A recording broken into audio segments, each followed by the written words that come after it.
A dying cattleman and a desperate seamstress got tangled in a deal that would change everything. Back in 1878, a Wyoming rancher named Cole Braddock had 12 months to live and no son to carry on his name. His offer to Mara Dalton was as cold as the winter wind. Marry him, give him a child, and get a fortune. Or she could refuse and watch her family fall to ruin. This is a story of grit, heart, and impossible choices. If you want to see how this story turns out, you will want to stick around until the end. And go on and leave a comment with your hometown so I can see how far this tale is traveling. The morning Mara Dalton's life was upended started just like any other, with bleeding fingers and fading hope. She was hunched over her sewing table in their little one-room cabin, squinting in the weak morning light. Her needle moved steadily through a blue cotton dress, making one perfect stitch after another. She was only 21, but her shoulders already carried the weight of the world. Her back was aching something fierce, but she couldn't stop. Aunt Rose's medicine was $2 a bottle, a fortune they didn't have. The doctor had been plain about it. Without that medicine, her aunt had maybe 3 months. From behind her, Aunt Rose started coughing, a deep rattling sound that shook the tiny cabin. "I'm fine, child," her aunt wheezed. "Don't you stop your work for my sake." But Mara turned to look at the woman who had raised her since she was just a little girl of 7. Rose was wrapped in 3 blankets, but she was still shivering. Her face was pale and thin. The lively woman who once ran the best bakery in town was fading away before her very eyes. "You ought to be in bed," Mara said softly, but she already knew what her aunt would say. "Makes no difference where I sit to wait for the end," Rose said, with no hint of self-pity. "Besides," she added, "I like watching you work. You have the same gift with a needle your mother did." Mara felt that old familiar ache in her throat. Her mother was gone and her father too. Aunt Rose was the only family she had left in the whole wide world. "Don't talk like that," Mara whispered, turning back to her sewing with more urgency. "That new medicine is working." Rose just chuckled, which turned into another cough. "That doctor is just selling you colored water for $2 a bottle." When she caught her breath, her eyes were sharp. "I'm dying, Mara. The question is, what happens to you when I'm gone?" "I'll get by," Mara said. "I always do." But her aunt shook her head. "Getting by ain't the same as living, child." And Mara knew it was true. The roof leaked every time it rained. The winter woodpile was half of what it should be, and their pantry was nearly bare. She worked 16 hours a day, but it was never, ever enough to get ahead. They were drowning in debt when the sound of a horse outside made them freeze. Strangers never came to Lawmen, a dusty corner of Wyoming for the stubborn and the lost. Mira pulled back the flour sack curtain and saw a man on a magnificent horse. Though he was dressed like a simple ranch hand, his horse was worth more than their entire cabin. The man was young and polite as he came to the door, holding an envelope. "Ma'am, I'm Hank Mercer. I have a letter from Miss Mira Dalton from Mr. Cole Braddock." Mira's heart nearly stopped. Cole Braddock was the richest, most reclusive man in the territory. He was a man who locked himself away after tragedy struck his family years ago. What could a powerful man like him possibly want with a simple seamstress? With shaking hands, she took the fine paper and read the short, direct note. It mentioned a business proposition and a meeting at his ranch tomorrow at 2 o'clock. "What is this about?" Mira asked the foreman, her voice trembling. "I can't rightly say, ma'am," Hank answered kindly, "but I can tell you Mr. Braddock is a fair man. I'll be back to pick you up tomorrow at 1:30. He will be expecting you." The name was written in a strong hand, Braddock Ranch, Cole Braddock. Everybody in 3 counties knew that name. He owned the biggest cattle operation in all of Wyoming. He controlled the water rights and lived like a hermit in that big old house of his. Folks said his beautiful wife died in childbirth, and he never recovered from it. After that, he just shut himself away from the world, only talking to his ranch hands. So what in the world did a man like that want with a simple seamstress? "Yes, ma'am," Hank said, holding out the envelope. "He told me to wait for your answer." With trembling hands, Mira took the heavy paper and broke the wax seal. The message was short and to the point. "Miss Dalton, I have a business proposition for you. Please be at my ranch tomorrow at 2. My foreman will bring you. Sincerely, C. Braddock." She read it 3 times. A business proposition? What kind of business could she have with him? What does it say, honey? Aunt Rose called from her chair. He wants to meet me tomorrow, Mira said, looking at Hank. Do you have any idea what this is about? Hank's face gave nothing away. Mr. Braddock doesn't share his personal business, ma'am. But I can tell you he is a fair man. He will not do you wrong. Just come tomorrow, Hank said softly. I will get you at 1:30. We will be there by 2. The ride. He settled his hat, tipped the brim, and said, Good day, ma'am.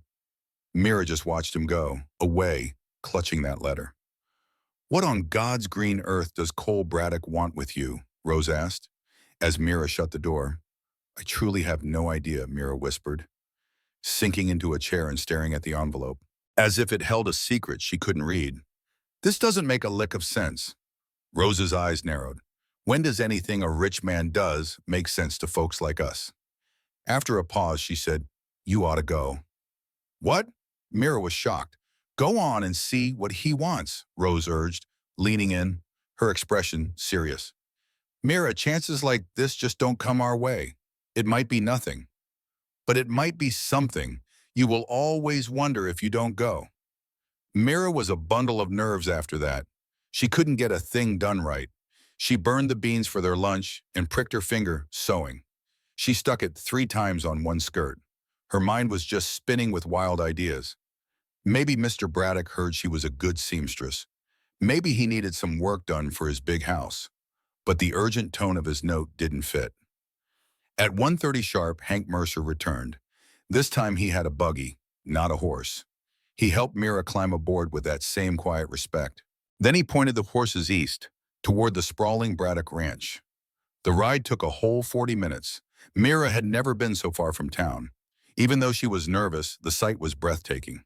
Braddock's land rolled on forever, covered in grazing cattle and fenced-off pastures. She saw the finest horses she had ever laid eyes on. And then she saw the house. It was just enormous. 2 whole stories of solid wood and stone, with a wide porch that wrapped all the way around it. Barns and bunkhouses and workshops circled it like a town. This was more than a ranch. It was a small kingdom. Mr. Braddock built it all himself, Hank said, seeing her stare. Started with just a land claim and a dream, about 20 years back. He pulled the buggy up to the main house. As Hank helped her down, Mira felt so plain in her simple gray dress and worn shoes. He's expecting you in the study, Hank told her. I will show you the way. The inside was just as fancy. The floors were polished wood, the furniture was sturdy and fine, but the place felt cold, almost sterile. There were no personal things, no family pictures on the walls. It did not feel like a home. Hank knocked on a heavy oak door down the hall. A deep voice boomed, Come in! It was a voice roughened by years of yelling orders across the open range. Hank opened the door for Mira. The door clicked shut behind her. The study was filled with walls of leather-bound books. A massive desk sat in the center of the room, piled high with ledgers and maps. And behind that desk sat Cole Braddock himself. He was nothing like what Mira expected. The rumors said he was old and broken. Lost wife, but the man who stood up was no older than 35, tall and built solid. He had dark hair, graying at the temples, and eyes the color of a stormy sky. He was a man of the land, with weathered skin and calloused hands. But a deep sadness sat behind his eyes, a pain he was fighting to control. Miss Dalton, his voice was formal and low. Thank you for coming, Mr. Braddock. Mira's voice came out steadier than she felt. Your letter mentioned business. It did, he said, pointing to a chair. Please, have a seat. Mira sat, her hands folded tight in her lap. Braddock walked to the window, staring out at his property with his back to her. The silence stretched on and on. Finally, he spoke plainly. I am dying. The words hung in the air. Mira gasped. I am so sorry to hear that. My liver is failing, he said, his tone matter of fact. Dr. Carmichael in Cheyenne told me 3 months ago. I have a year, maybe less. Mr. Braddock, I don't see why you are telling me this. He turned to face her, his eyes intense. I have no children, Miss Dalton. When I am gone, everything I've built goes to my cousin Wade. His jaw tightened. And Wade Braddock is a snake. He will destroy this place. He will sell off the land and leave my men with nothing. I cannot let that happen. Mira's heart pounded hard. But what does any of this have to do with Muck? I need an heir, Braddock said, gripping his desk. A son to inherit this ranch. Someone to carry on my name and keep Wade away. The truth hit Mira like cold water. You want me to? I am asking you to marry me, Miss Dalton, he said with no emotion at all. Give me a child, a legal heir, before my time is up. In return, you will get everything, the ranch, the money, all of it. Mira shot up from her chair. That is the craziest thing I have ever heard. You do not know me. I know enough, he said, pulling a file from his desk. Mira Dalton, 21 years old. Your parents are gone. You live with your Aunt Rose, who is dying from consumption. You're a seamstress, but you can't earn enough for her medicine, let alone food. You are 3 months behind on rent, and your landlord is fixing to evict you. Mira's face burned with shame. How do you know all that? I made it my business to know. You are hardworking, honest, and in a desperate spot. That makes you perfect. I am offering you a way out. His voice hardened. Your aunt has maybe 3 months left without proper care. 2 years. I will provide the best doctors and a warm room in this very house for her final days. She will be comfortable, not freezing in that little shack. And when she is gone, you will have more money than you could make in 10 lifetimes. In exchange, you marry me and give me a child. Mira's hands shook with fury. Do you even hear yourself? This is practical, Braddock said flatly. This is survival, Miss Dalton. I am a dying man who needs an heir. You are drowning, and I am offering you a lifeline. Mira turned away, her mind racing. This was completely insane. Marry a dying stranger and have his baby. All for a man who saw her as just a solution. Why me, she whispered. Why not find someone who actually wants to be rich? Because you are not that woman. Braddock's voice softened just a little. A woman like that would abandon this ranch the second I am in the ground. She would take the money and run, or worse, marry Wade and you let him ruin evil to everything. You will not do that. How can you be so sure? Because you are still in that cabin, taking care of your dying aunt when you could have left her long ago. He let that sink in. You do not abandon your people. That is who I need running this place when I am gone. Mira shut her eyes. He was right about one thing. She was desperate. Desperate to stop Aunt Rose's suffering. And here was Cole Braddock offering her away. But the price was so high. I need some time to think, she said at last. You have until tomorrow morning. His tone was final. This is not negotiable. My health is failing faster than anyone thought. Tomorrow morning, Mira repeated, feeling numb. Hank will take you home. If the answer is yes, he will bring you and your things right back here.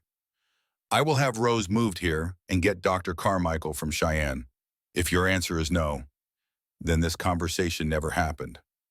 Mira nodded and walked to the door. Her hand was on the knob when he spoke again. Miss Dalton. His expression was different now. It was not cold anymore. It looked like desperation. Maybe even a little hope. I am not asking you to love me, he said, his voice low. I am not even asking you to like me. I am just asking you to help me protect something that matters more than both of us. The ride back to Lewin was a blur. Mira's mind was consumed by Cole Braddock's impossible offer. When they got to her cabin, Hank helped her down. For what it is worth, Miss Dalton, he said kindly. Mr. Braddock is a good man. He is hard, but he is fair. He treats his people right. Even the ones he is trying to use? The words came out sharper than she meant. Hank did not even blink. He is a dying man. I have known Cole Braddock for 10 years, and he has always been a man of his word. He tipped his hat. I will be by at 8 in the morning for your answer. When Mira went inside, Aunt Rose stirred from her sleep. Well, child, she asked, her eyes sharp, what on earth did Cole Braddock want with you? Mira sat and told her the whole unbelievable story. She explained his sickness, his strange proposal, and the promise of a doctor for Rose. It was a business deal, plain and simple. She would become a wife and mother to a dying man. When she finished, Rose was silent. What are you thinking? Mira finally asked. Rose took her hand. I am thinking life gives us mighty hard choices, child. And I am thinking you have spent 3 long years giving up everything for me. This is not caring for me, Mira protested. This is being bought. Is it now? Rose's voice was soft. Or is it just two people helping each other survive? He gets his heir. You get a future. A partnership built on desperation, Mira whispered. Honey, most marriages are built on less. Rose gave her hand a squeeze. Your uncle and I were arranged. I was 17 and scared. But we built a good life together. Started with respect. Love came later. But Aunt Rose, he is dying. There will not be any later for us. Then you give that man comfort for a year and get a lifetime of safety. It is not the worst deal. Rose sighed. But it is your choice to make, Mira, and I will stand by you either way. Mira did not sleep a wink that night. She just lay there staring up at the dark.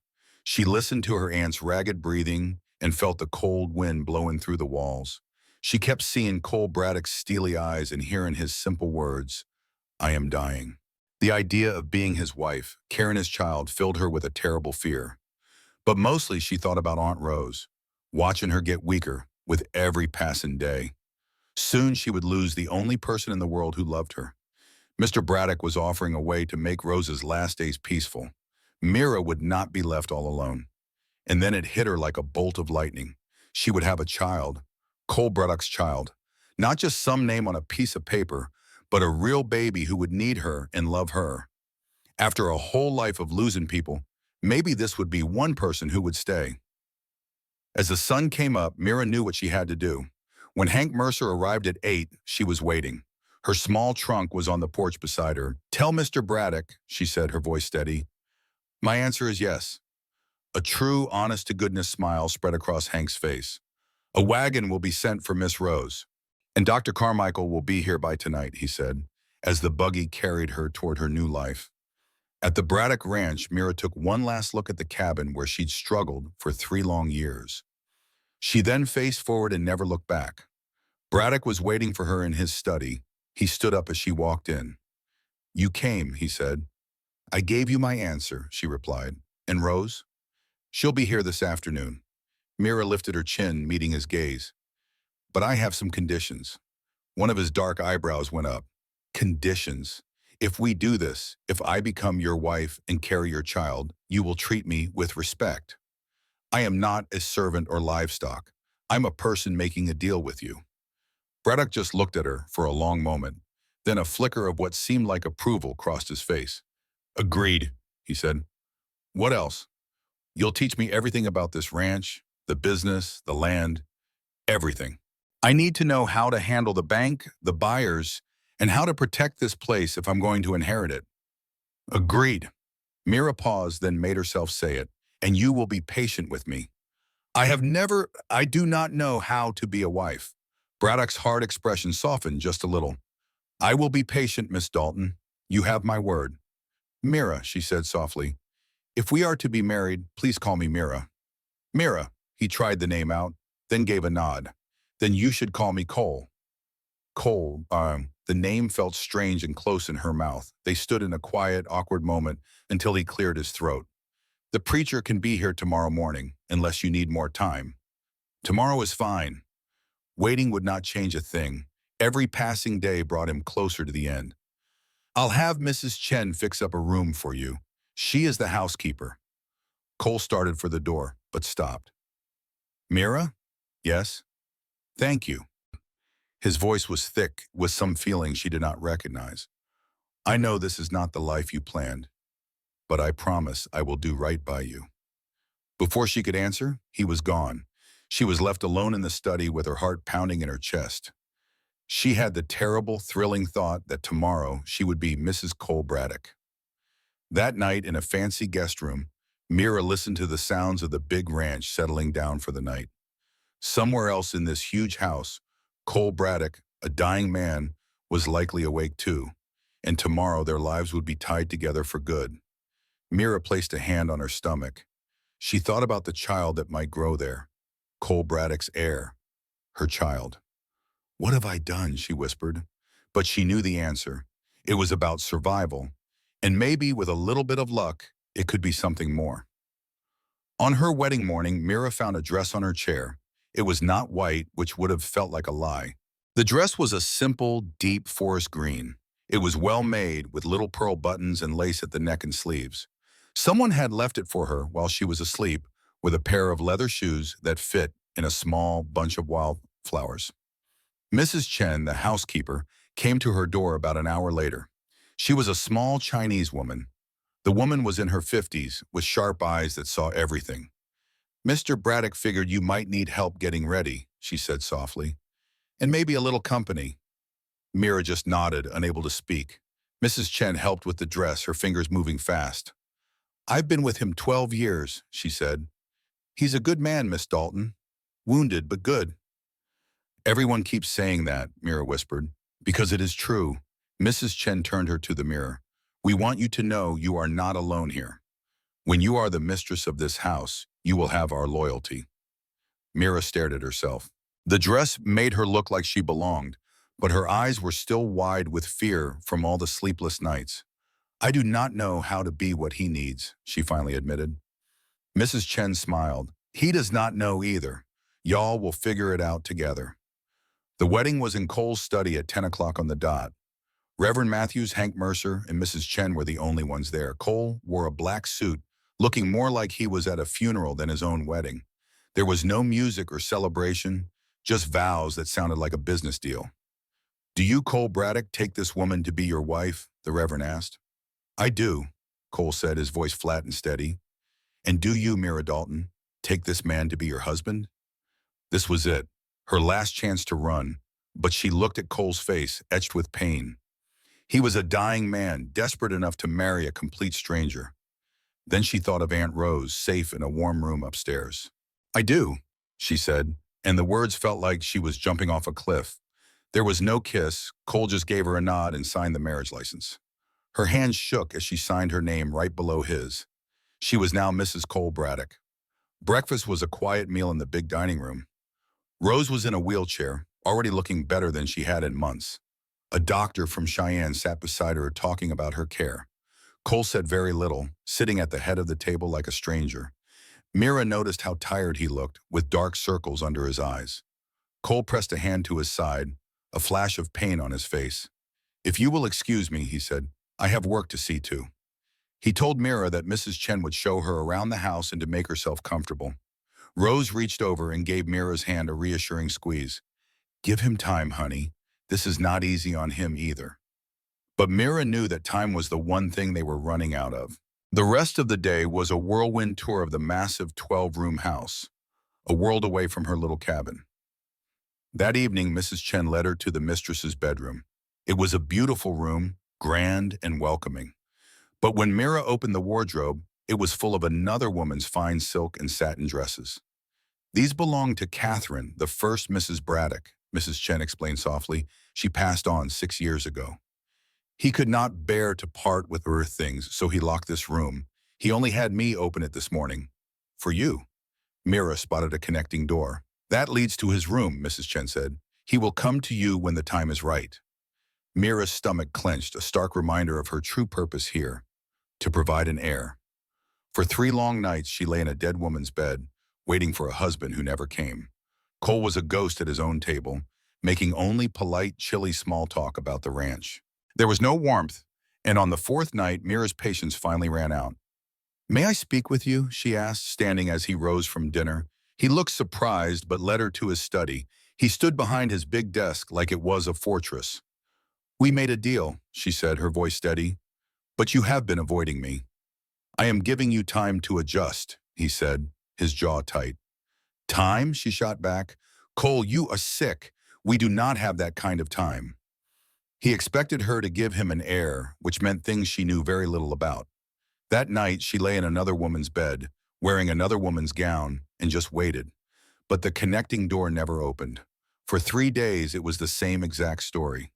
Cole worked the ranch from sunup to sundown and never once set foot in her room. They ate their meals in a heavy silence, only speaking of the weather or the cattle.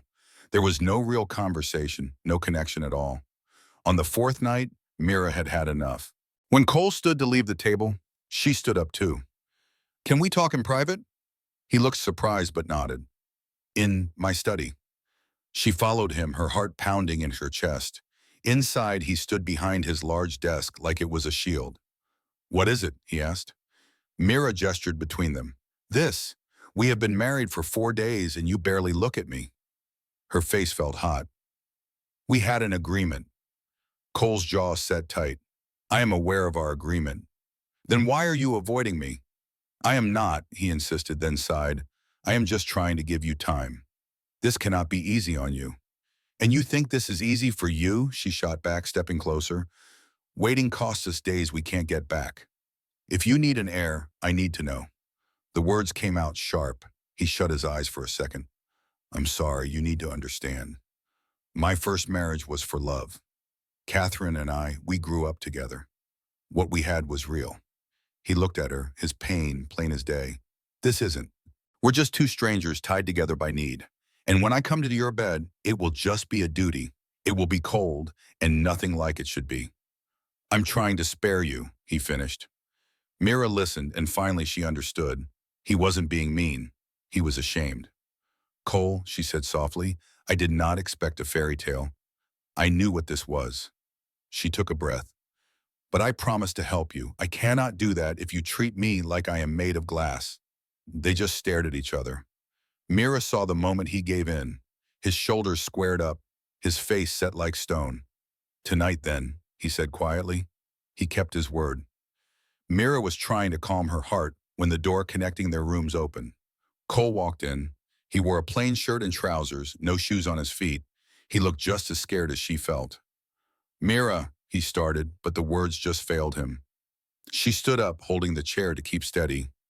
What should I do? Just, he said, moving toward the bed.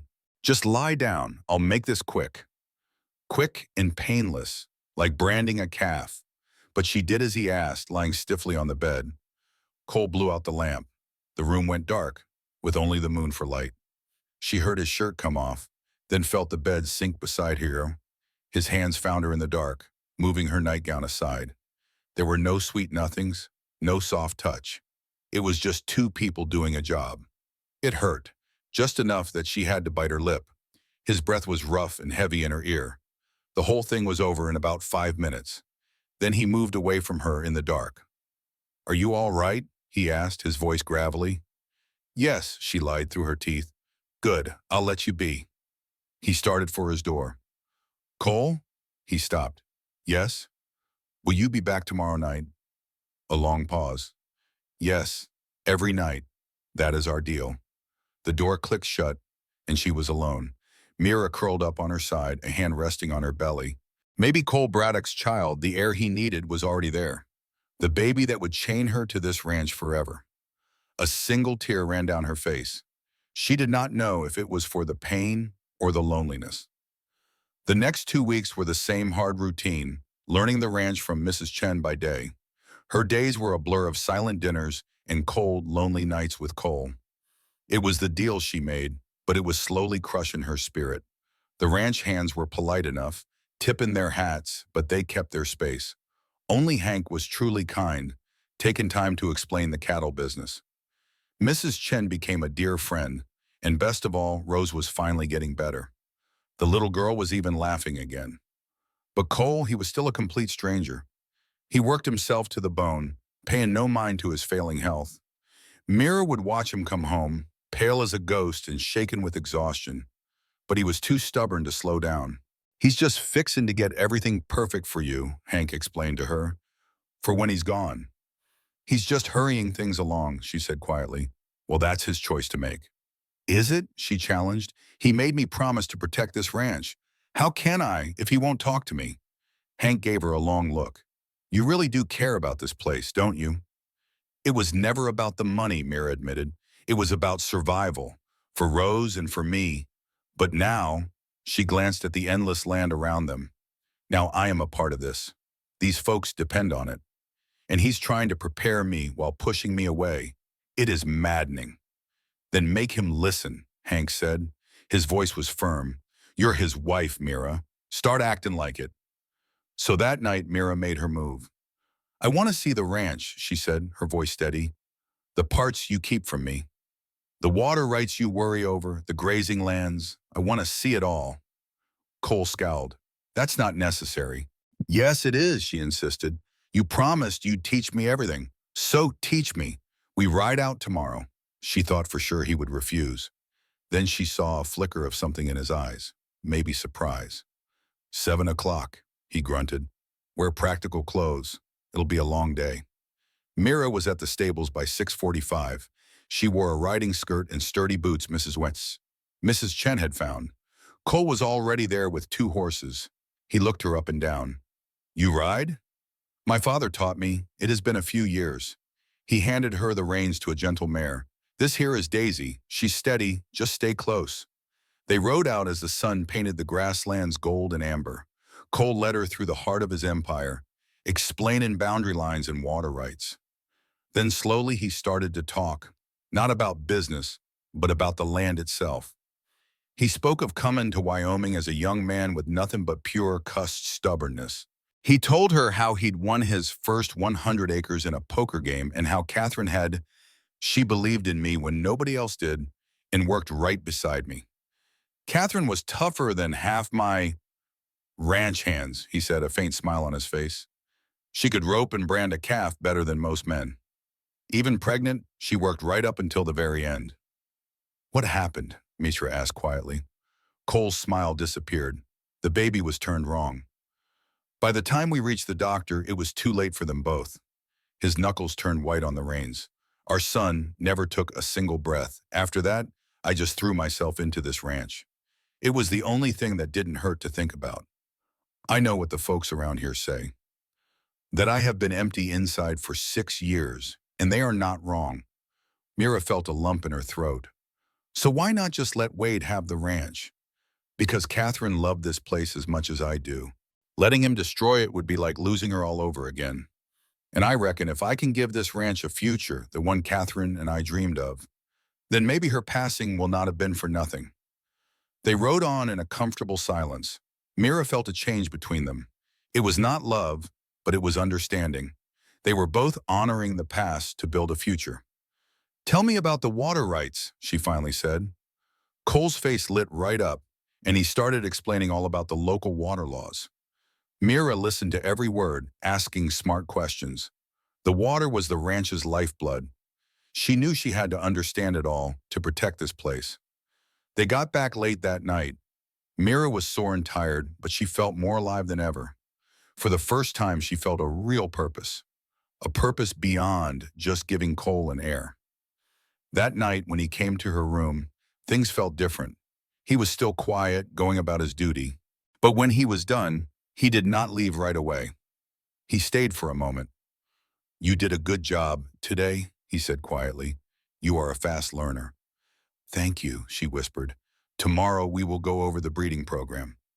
Then the bankers and cattle buyers. I would like that. He left, and she felt a small warmth inside her.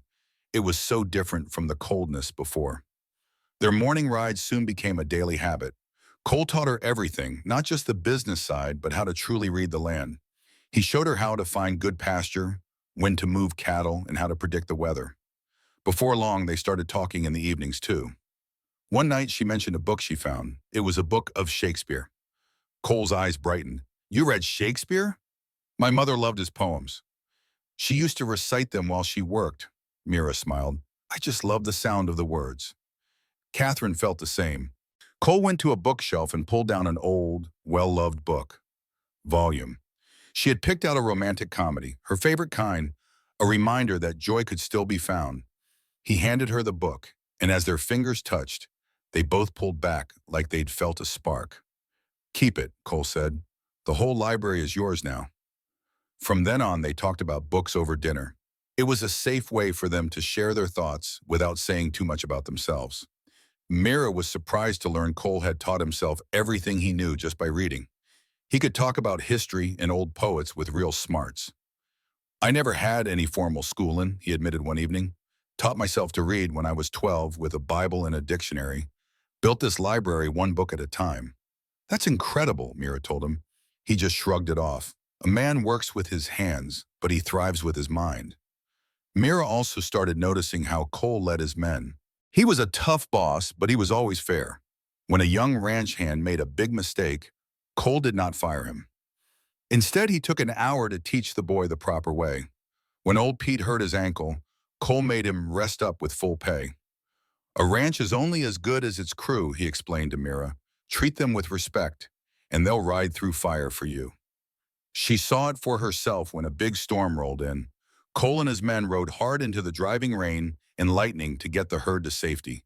Mira watched from the porch, her heart pounding every time a flash of lightning lit up his silhouette.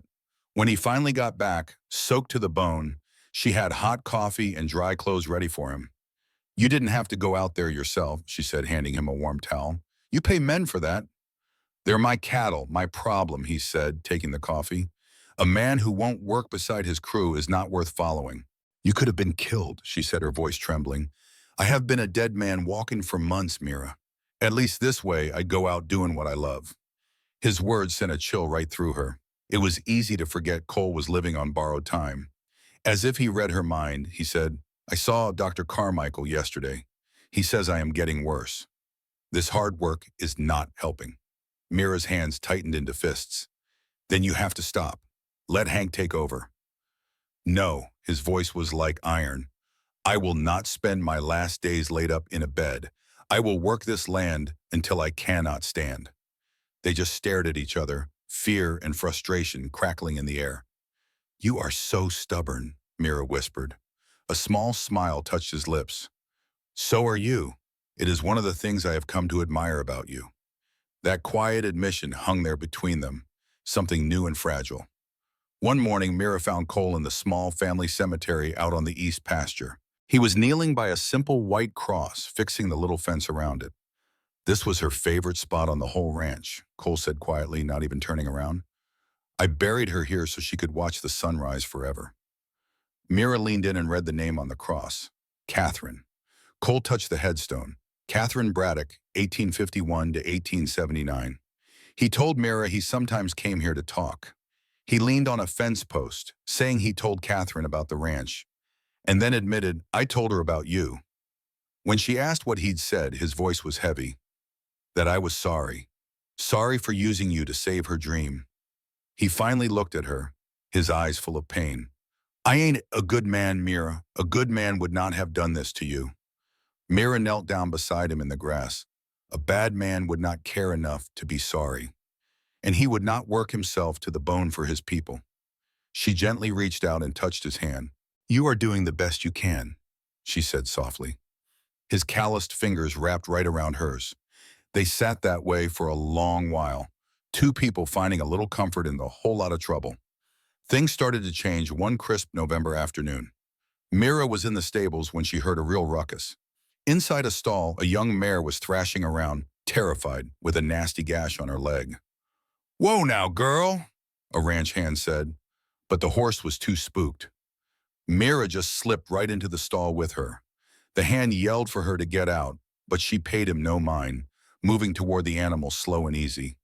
Shh now, she murmured, her voice as soft as cotton. It is all right. No one is going to hurt you. She kept talking that way, and the mare's ears turned toward the sound of her calm voice. The thrashing stopped. Mira reached out, stroking the horse's neck. That is it. Such a good girl. The mare stood there, trembling, but still, as Mira looked over the wound on her leg. It is deep, but it looks clean. Get me the medical kit, she ordered, and someone go fetch Mr. Braddock. By the time Cole arrived, the mare was all bandaged and eating oats from Mira's hand. He just stared. How in the world did you do that? She has not let a soul get near her since yesterday. Mira just shrugged her shoulders. I just talked to her. I let her know she was safe. Hank, Cole called out, this mare belongs to Mira now. You make sure everybody knows it. Later, walking to the house, he told her, you are just full of surprises. I was raised around horses, she said. My father always said they can sense kindness. Cole looked at her, truly curious. What else do I not know about you? What would you like to know? She asked. Everything, he answered. So that night they finally talked. She told him about her childhood and her struggles. He told her about his own youth. He even spoke of the dreams he and Catherine had for the ranch. The walls between them were finally starting to crumble. December brought the first snow. One morning, Mira woke up feeling terribly sick to her stomach. She barely made it to the wash basin in time. Mrs. Chen found her there, looking pale as a sheet. "Child, how long has it been since your monthly courses?" the housekeeper asked gently. Mira's eyes went wide. "I have missed them for 6, maybe 7 weeks." Mrs. Chen just smiled and sent for the doctor, who soon confirmed the good news. She was about 2 months along, if she figured it aright. This should have been a happy moment. It was the whole point of their marriage for Cole to have an heir, but all she felt was a mix of joy and terror. A baby. Cole's baby. She asked Mrs. Chen if she should tell him. "Of course, child," she had said. "It is all he has been hoping for." But when Cole came home that night, the words got stuck in her throat. Dinner was quiet, even for them. As he stood to leave, she finally blurted it out. "I am pregnant." Cole froze right there. He turned slowly to face her. "Are you certain?" Dr. Carmichael confirmed it. "This afternoon." For a long moment, Cole just stared. Then, to her complete shock, his face just fell apart. He sank back into his chair, his shoulders shaking. He was crying. Mira had never seen a grown man cry. It scared her more than anything in their strange marriage. She moved cautiously to his side. "Cole," she started. "I am sorry," he choked out. "I just never thought it would actually happen. I did not let myself hope." He looked up, tears streaming down his face. "You are giving me everything. A child, a future for this ranch." Mira found herself reaching out to him. She gently touched his wet cheek. "It is going to be all right." "Is it?" His voice cracked. "I will not live to see it. I will never teach our child to ride or rope. I will be gone before his first steps." "Then we will make the time we have count," she said, pulling a chair close. "You teach me everything. I will pass it all on. You can write letters for every birthday, and I will make sure he reads them. He will know exactly what kind of man his father was." Cole grabbed her hand. "Promise me. Promise you will tell him about the living, not just the dying part." "I promise," she vowed. In that moment, something shifted. Their cold business deal started to feel like something more. It was not love, not yet, but they were partners now, bound by something real, bound by the life growing inside her. That night, when Cole came to her room, things were different. He stopped before he even reached the bed. "Is it safe for the baby?" he asked quietly. "Dr. Carmichael said it is fine for now." Cole nodded. "I do not want to hurt either one of you." "You will not," she whispered. His touch was gentler this time, almost tender, and afterward he held her close instead of pulling away. "Thank you," he whispered. Her hand found his in the dark. "We are in this together now, all three of us." His fingers tightened around hers, and for the first time, Mira fell asleep with him, still there. Her husband stayed beside her all night. The pregnancy changed everything. Cole became fiercely protective. He made her rest more and ride less. She argued, but secretly she was grateful for his concern. Morning sickness made her miserable for weeks. But Cole's own health was fading even faster. He tried to play it off, but Mira saw everything. The way his knuckles went white on the table, the pale look of his skin, and all those trips to the doctor. One day she cornered Dr. Carmichael. "How long?" she asked, plain and simple. The doc looked grim. 3 months, maybe 4. But Cole will not rest. The baby would arrive just before then. Mira felt a chill, her hand flying to her belly. Her child was going to come into this world without a father. That hard truth made every single day count. Cole started teaching her like his life depended on it. They pored over ledgers and contracts for hours on end. He made sure she understood every last detail. He introduced her to every soul he did business with, telling them Mira was the future of the ranch. She learned that ranch inside and out. But at night, they would just talk. Not about business, but about real things. They talked about books, dreams, and the little one who would carry on their names. One night, Mira heard Cole's voice from his room. He had started leaving his door cracked open. When she asked, he showed her a tall stack of letters. "For our child," he said.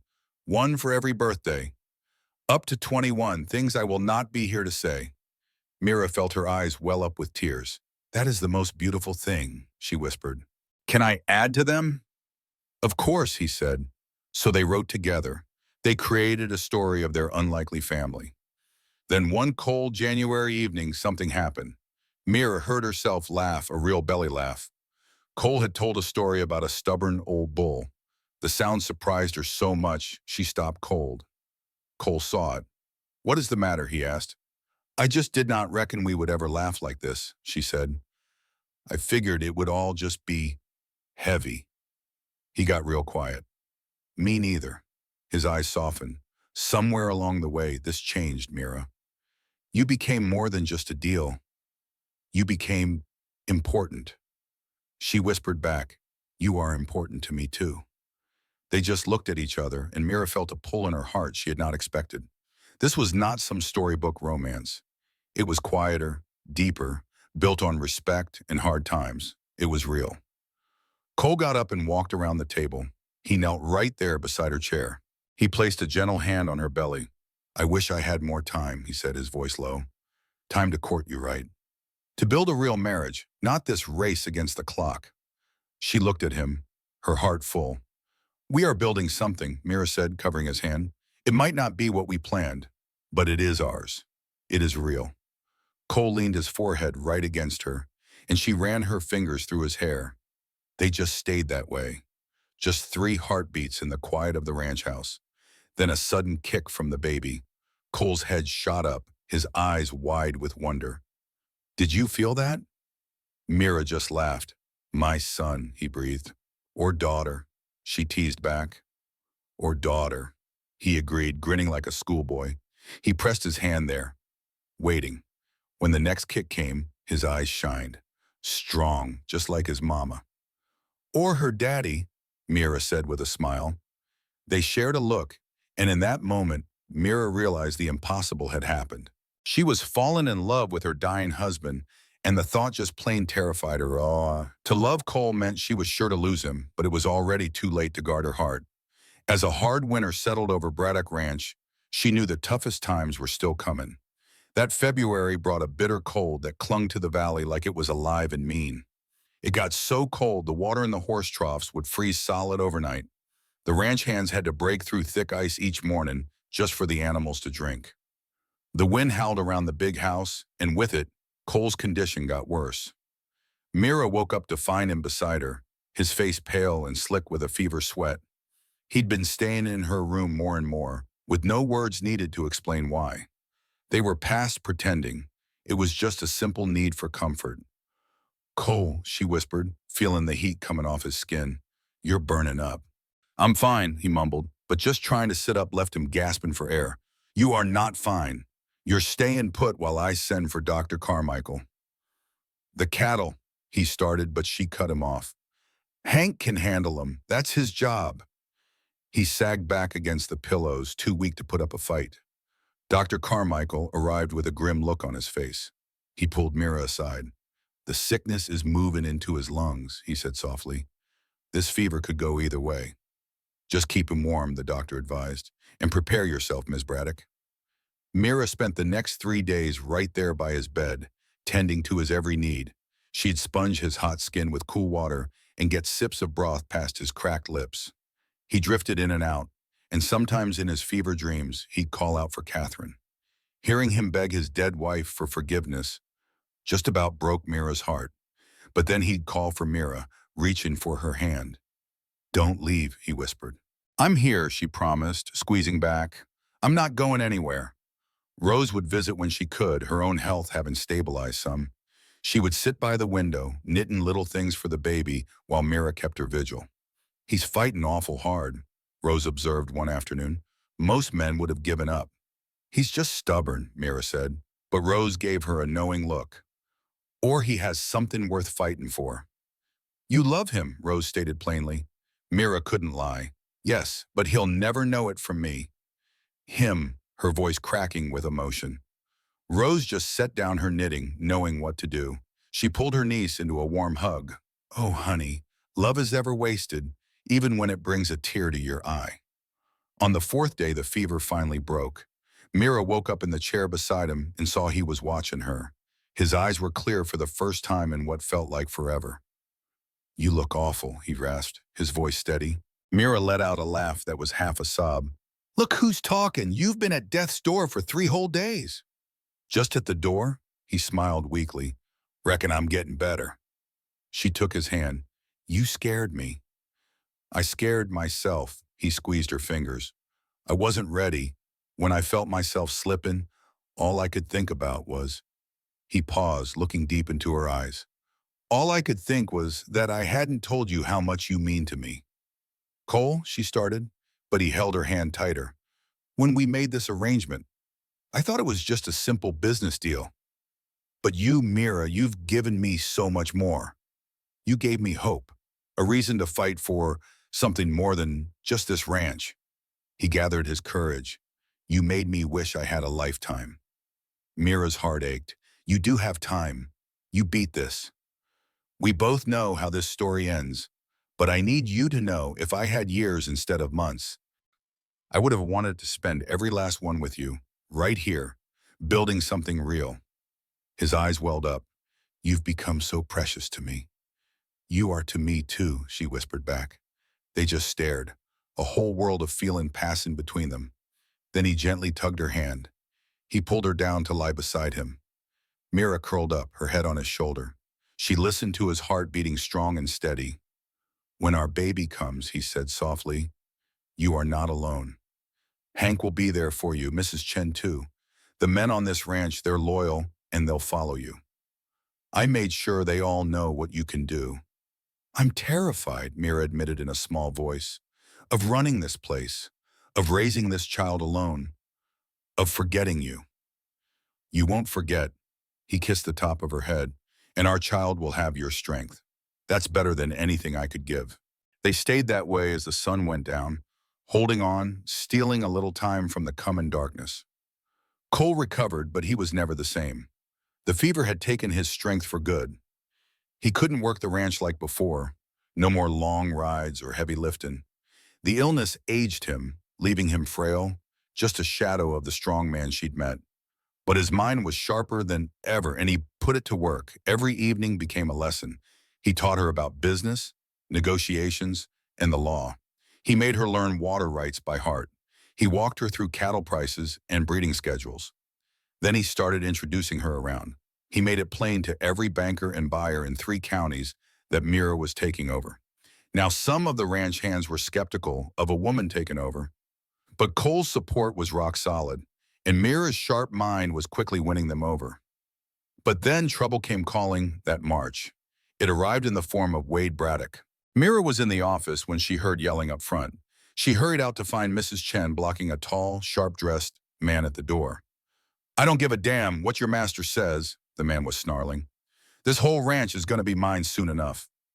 But Mrs. Chen stood her ground. "Mr. Braddock is resting." "I'm not going anywhere," Wade shot back, and then he shoved right past the poor woman. "That is enough," Mira's voice cracked like a whip. "You will not manhandle my staff in my home." Wade turned, his cold eyes raking over her. "Well, you must be the little gold digger. The one Cole married when he got desperate. How mighty convenient for you." Mira drew herself up tall, her hand resting protectively on her belly. "I am Mrs. Cole Braddock, and you are trespassing. I suggest you leave now, or I'll have the men escort you out." Wade just gave a cruel smile. "You really think you can run this place? That anyone will respect you once he's gone? You are nothing but a what?" Cole's voice boomed from the top of the stairs. He came down slowly, but his eyes were blazing with pure fury. "You choose your next words very carefully, Wade." Wade's whole demeanor changed to one of fake concern. "Cousin, I just came to check on you and to discuss the future of the ranch. The future of this ranch is none of your concern." Cole reached the bottom and stood right beside Mira. "I have an heir on the way, as you can plainly see. The ranch will go to my child, and Mira will be in charge until they come of age." "A child that has not even been born yet?" Wade's eyes glittered with malice. "Anything could happen. Besides, there are questions. You married this woman awfully sudden, after all." Cole's hand shot out and gripped Wade's collar. "Are you questioning my child's paternity?" I am just saying what everybody else is thinking, Wade choked out, not even struggling. A dying man, a desperate woman, a convenient pregnancy. It all looks mighty suspicious. Get out of my house, Cole's voice was deadly quiet. And if you ever suggest again that my wife has been anything but faithful, I will destroy you. Wade smoothed his collar after Cole released him. I'm just protecting what's mine, cousin. When you pass, someone needs to make sure this ranch doesn't fall into the wrong hands. It is already in the right hands. Cole's arm went around Mira's shoulders. Now get out. Wade left, but not before shooting Mira a look of pure hatred. This is not over. Not by a long shot. That evening, Cole gathered his trusted crew in his study. A heavy look on his face, he told them straight, Wade is fixin' to fight the will. He's going to say Mira tricked me. He'll even claim the baby isn't mine. I need y'all to stand with her when the time comes. You can count on us, boss, Hank said right away. The others all nodded. Mira knew this ranch as well as any of them. She understood the land and the business. She had earned her place with pure hard work. Cole looked at each man. I'm trusting y'all. You have to protect her from vultures like Wade. They all gave him their word. After they were gone, Mira turned to Cole, her voice trembling.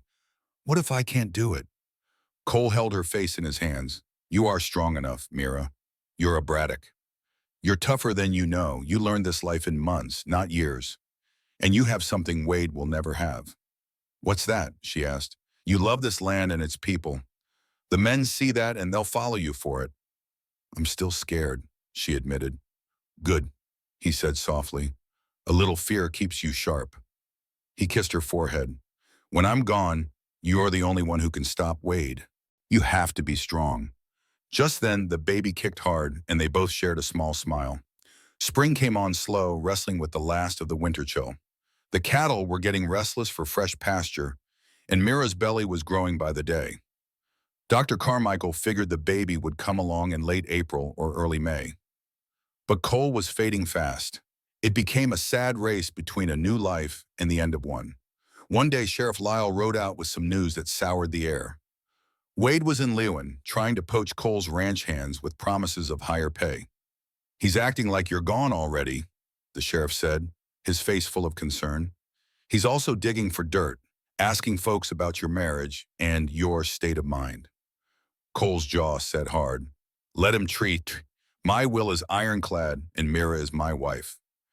I believe you, Cole, but Wade's got money for slick lawyers to twist the story. The sheriff glanced at Mira. No offense, ma'am, but folks can be suspicious.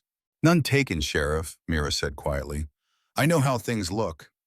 The truth is what matters, Cole insisted, and Mira has earned her place here. But after the sheriff rode off, a shadow of worry crossed Cole's face. That night he stayed up late, going over every last legal paper one more time, and why she was the one who deserved to inherit it. He was writing letters to every judge and official he could. You're getting ready for a war, Cole, Mira said, watching him work. I'm just making sure you have ammunition when the battle starts. He looked up, his eyes heavy with pain. I will not leave you defenseless, Mira. I promise to protect this ranch, and that means protecting you. The first real pain started on a bright morning in late April. Mira was in the kitchen talking with Mrs. Chen. A sharp pain grabbed her lower back and she gasped, holding onto the table. Mrs. Braddock? Mrs. Chen was right there. I think that is time. Chen moved like a whirlwind. She sent ranch hands scattering for the doctor, the midwife, and to find Cole, who was out on the property somewhere. They got Mira upstairs to her room. The contractions were coming one right after the other. The pain was a powerful thing, stealing her breath. Cole came busting in the door not 20 minutes later, his face pale with worry.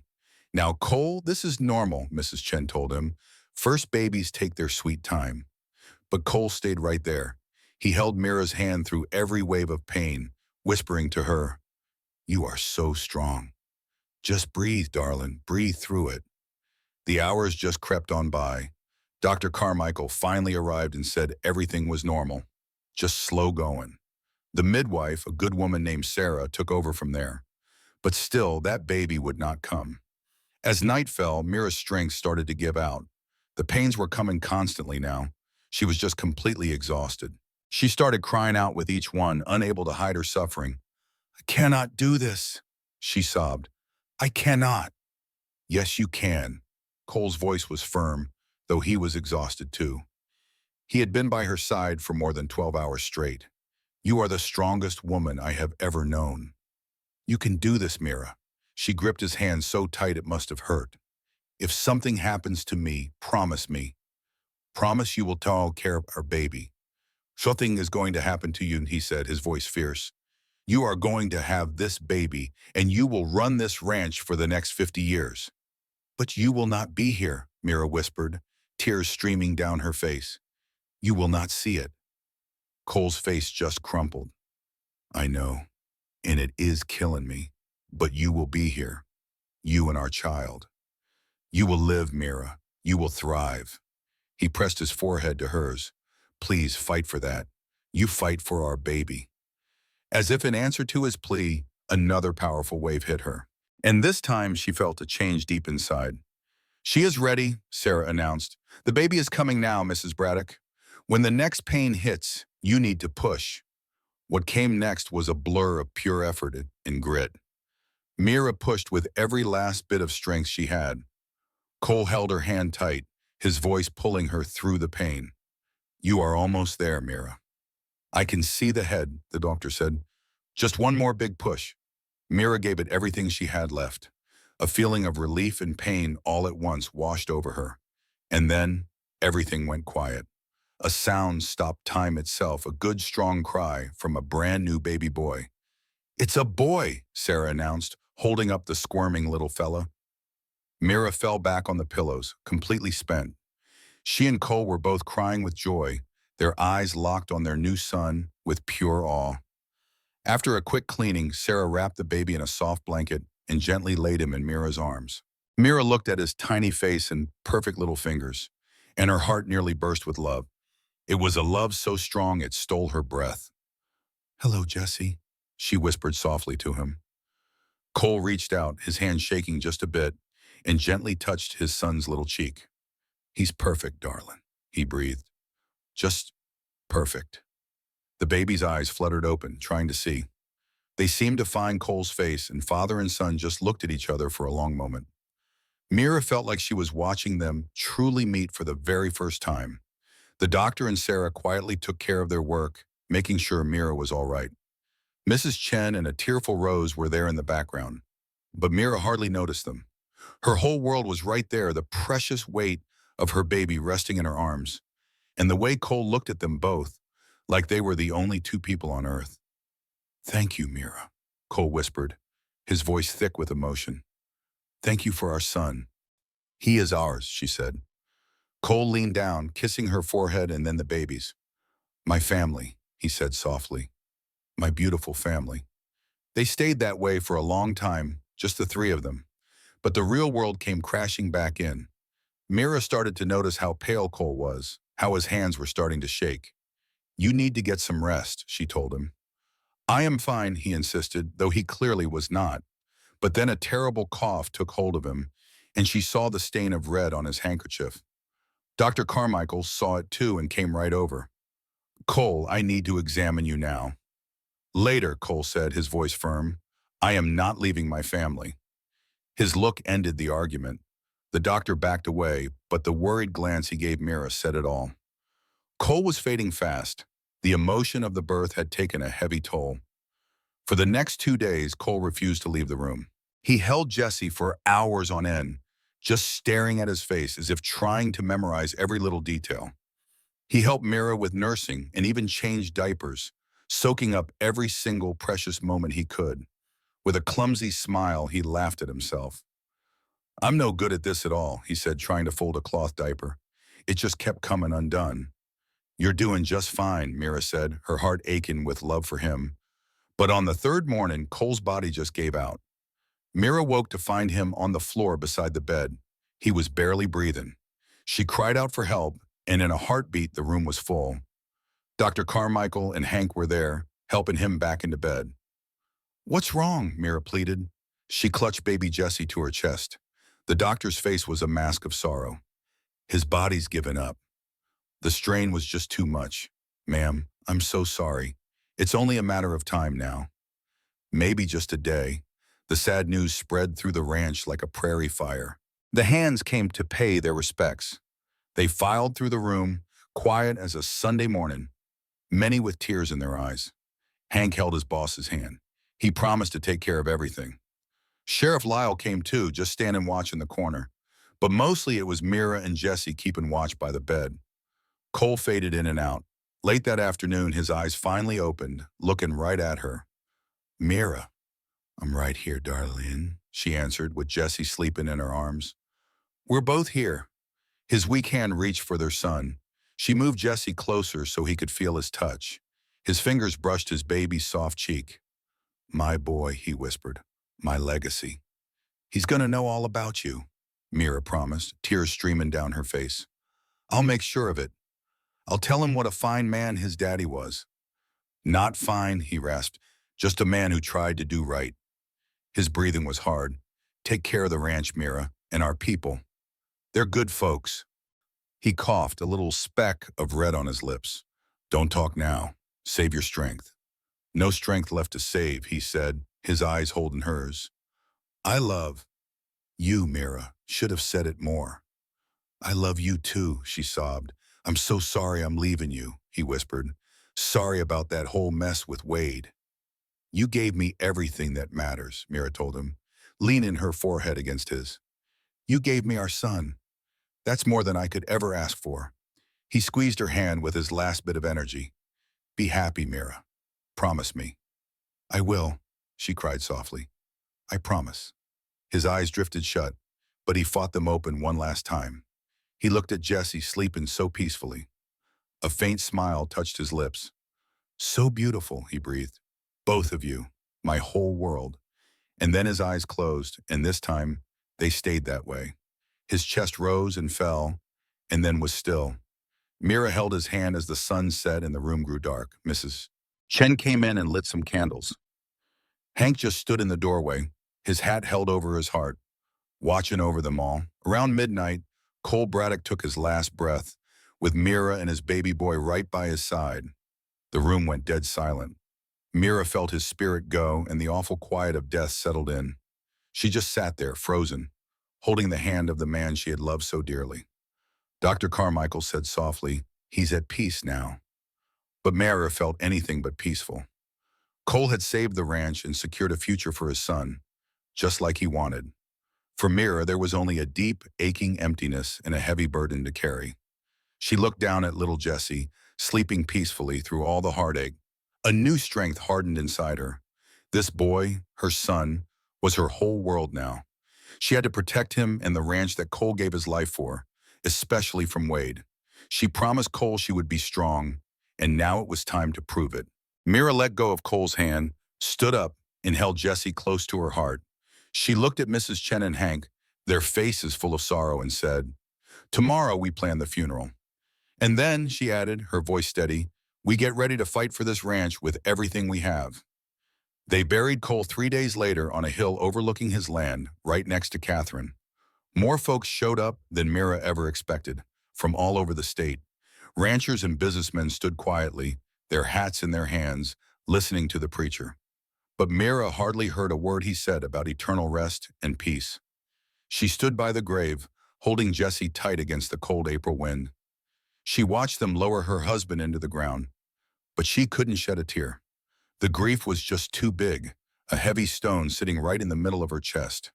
Hank stood beside her like a rock, while Mrs. Chen held on to Rose. Sheriff Lyle watched from the back, a worried look on his face. And off to the side, trying to hide his smug grin, was Wade Braddock. Their eyes met over the open grave, and she saw him sizing her up. He looked at her like a coyote looks at a wounded lamb, just waiting for his moment. He thought she was broken and weak. He was about to find out just how wrong he was.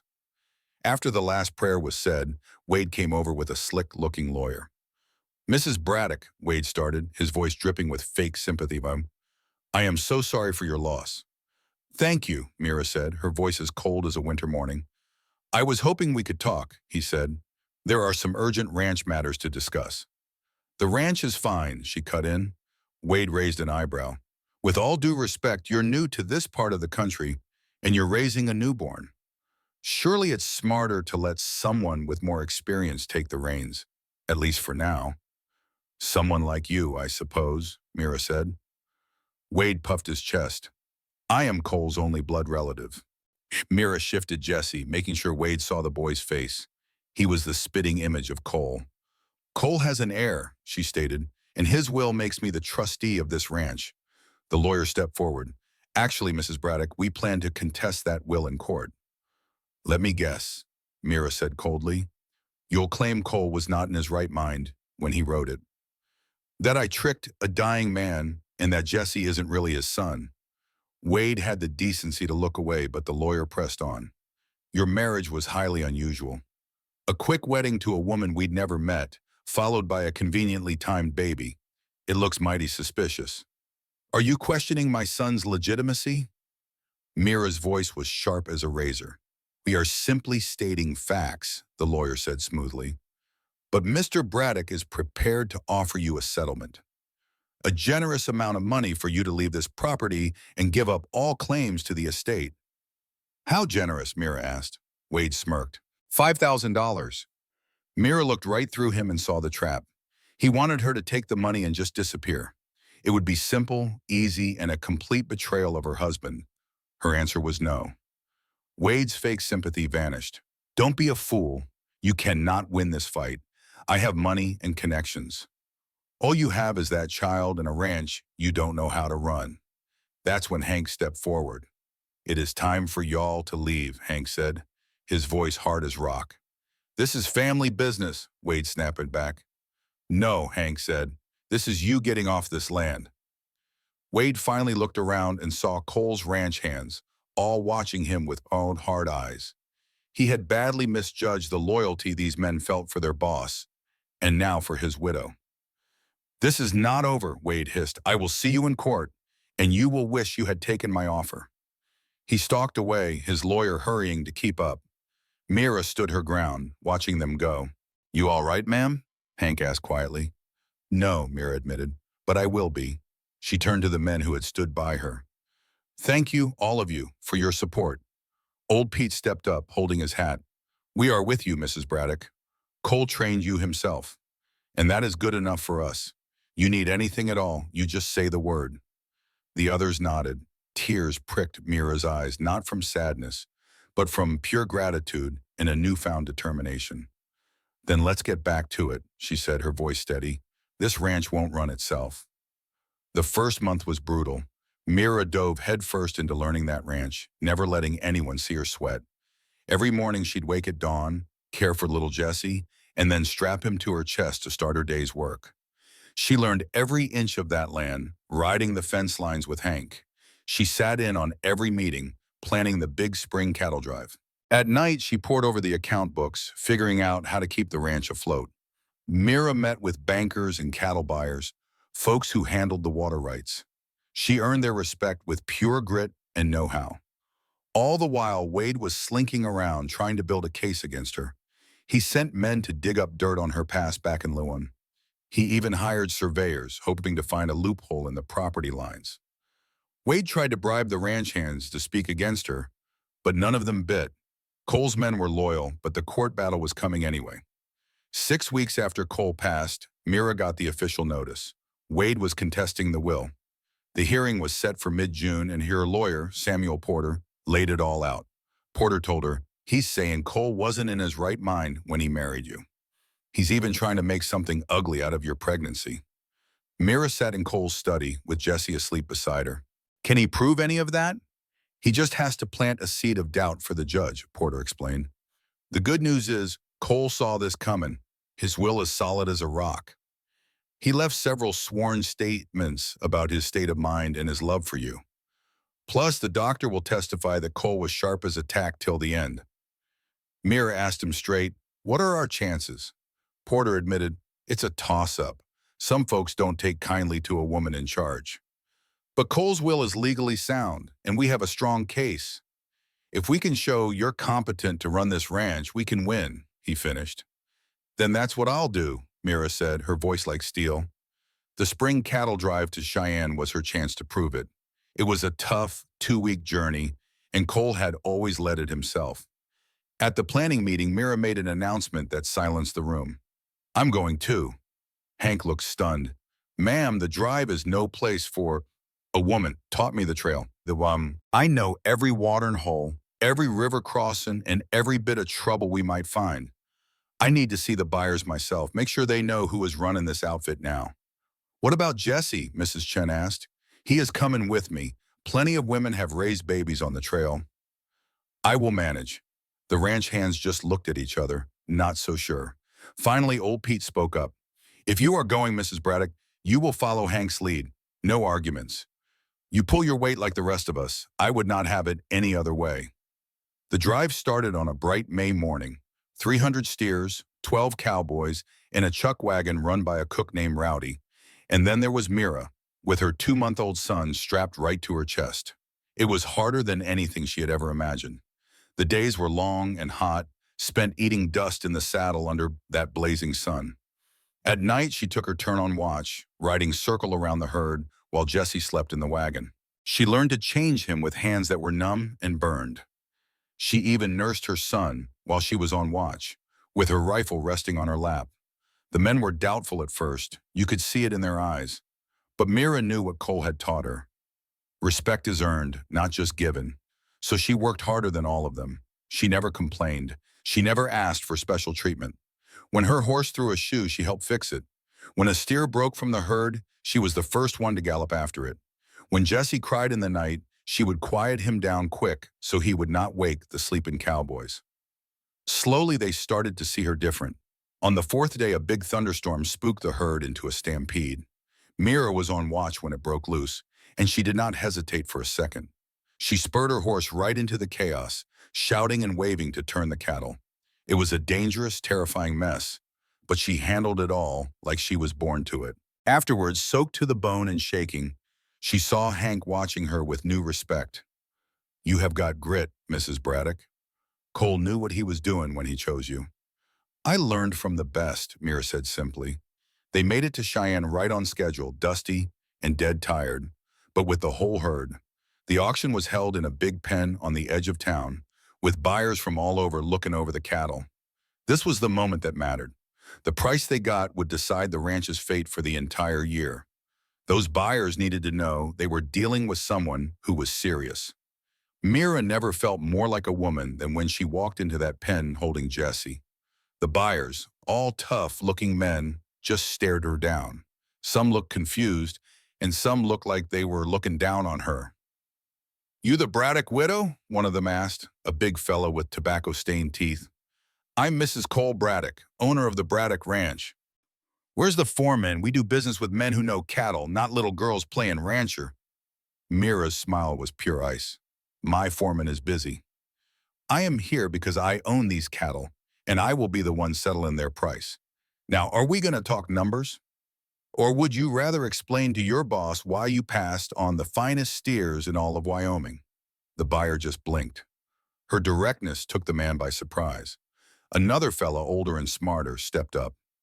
"I knew Cole Braddock, a good man. This is herd? They're raised on prime grass, healthy and strong. You won't find a better lot this season." The older man checked a few steers. "The quality is good, I'll give you that." "So what's your asking price?" This was the part Cole had coached her on, discussing markets and buyers. Mira knew exactly what these cattle were worth, and she knew just how far to push. She named a price so high it made a few of them scoff. "That's just highway robbery," one man griped. "We can find steers for half that." Mira stayed calm. "Then you go right ahead. But don't come crying to the Braddock Ranch when the quality's not there. We only sell the best." The older man studied her. "Cole taught you well." He offered 20% less. "I'll take 10% less." "And not a penny more," she said. They settled at 12% off, which was her target all along. Once that first deal was made, the other buyers got serious. By sunset, the whole herd was sold. The prices she got would have made Cole beam with pride. She went back to the hotel. Hank was waiting for her with a telegram. "It's from Sheriff Lyle," he said. Her heart sank.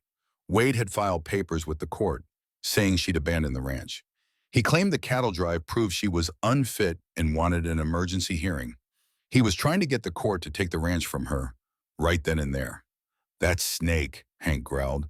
He's just getting desperate, Mira said. We just proved I can run this place. His case has fallen apart. She folded the paper. We head back in the morning. I have to be in court next week. The trip home felt a whole lot longer. Mira's mind was already on the legal fight. She needed folks to speak for her and papers to prove she was competent. When they got back, Rose was doing much better and was ready to help. Rose had been keeping the books while Mira was gone, with perfect records for the judge. You've done real good, child, Rose said with Jessie on her knee. Cole would be so proud. Cole would be furious Wade's doing this to us, Mira answered with a small smile. The hearing was in the little courthouse in Lewin. Judge Cyrus Blackwell was a stern, fair man. Wade's lawyer went first, painting Mira as a woman who tricked a dying man for his ranch. He brought in townspeople who only remembered her when she was poor and had nothing. He even hinted that her pregnancy was a trap, and maybe the child wasn't even Cole's. Your Honor, the lawyer finished, this woman has no business running a ranch this big. She has no experience and no education for it, he said. They claimed she'd tricked a sick man just to get his property. They asked that for the good of the whole territory. Wade Braddock should be put in charge until the boy grew up, if he was even a Braddock to begin with. Mira just sat there holding Jessie, with a face like stone. But inside, she was boiling with rage at how they just brushed aside all her hard work and questioned who her son's father was. Then it was her lawyer Samuel Porter's turn. He called up Doc Carmichael, who swore Cole was of sound mind right up to the end and had made it plain as day that Mira was to inherit everything. Porter showed the judge Cole's own letters and will, proving his love for his wife and his trust in her. Then came the ranch hands, one by one. They all took the stand and talked about how dedicated and smart Mira was, and how she was never afraid to get her hands dirty. Hank told the story of the big cattle drive and how she handled that stampede and got top dollar for the herd. She earned our respect, fair and square, Hank said firmly. Not because she was the boss's wife, but because she proved she could handle the job. Cole Braddock knew what he was doing. Old Pete talked about how well she knew the land, and Mrs. Chen spoke of how she ran the household. Sheriff Lyle himself testified that she was an honest and good woman. Finally, Porter brought out the account books. Under Mira's watch, the ranch wasn't just staying afloat, it had turned a bigger profit than the year before. The cattle sale was a huge success, the books were balanced, and she'd even made improvements to the ranch. Your Honor, Porter said, Mrs. Braddock has proven herself time and again. Her husband's wishes were clear and legal. There is no good reason to go against his will just because of lies and old-fashioned thinking. Judge Blackwell was quiet for a long time, just looking at the papers. Then he looked straight at Mira. Mrs. Braddock, would you please stand? Mira got to her feet, still holding Jessie. Do you realize what a heavy load you're taking on? Running a ranch this big is work that breaks strong men. You're a young woman with a baby. With all due respect, Your Honor, folks say a lot of things are impossible right up until someone does them, Mira said, her voice steady as a rock. My husband believed in me. His men believe in me. And I know I can do it. The judge asked, and if I side with you, what will you do about Mr. Wade Braddock causing more trouble? I'll handle him the same way I've handled everything else, Mira said, with hard work, good sense, and the help of good people. She stared right at Wade. My husband built something special out here, Your Honor, and I'll be darned if I let anyone tear it down. Judge Blackwell's face didn't change, but Mira thought she saw a little glint of respect in his eyes. I'll give my decision in the morning, he announced. That night was the longest of Mira's life. She paced the floor, singing softly to Jessie, wondering if the next day would bring justice or ruin. Was packed to the gills. Word got around, and it seemed half the territory showed up to see if a woman could really inherit a ranch. Judge Blackwell walked in right at 9 o'clock. He scanned the crowded room, then started talking. I have heard both sides of this, and I've looked over all the proof. This case is a big one. It asks important questions about property, a man's last will, and a woman's place in business out here. Mira's heart was pounding in her chest. The judge said Mr. Wade Braddock's worries about his cousin's mind were noted, but, he said, they were not backed up by any facts.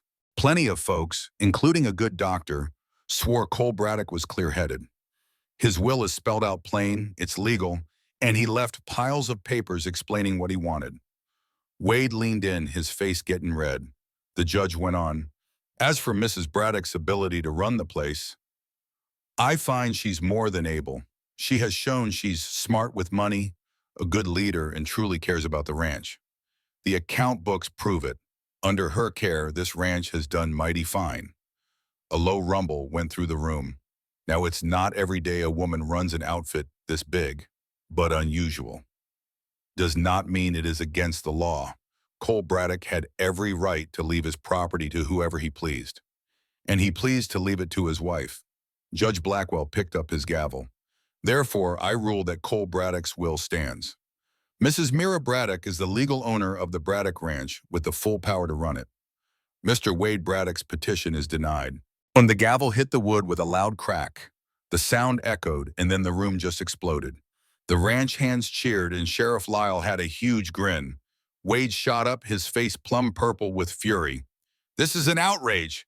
That woman is the rightful owner," the judge cut him off sharply, "and you will speak to her with respect. Mr. Braddock, I suggest you accept this.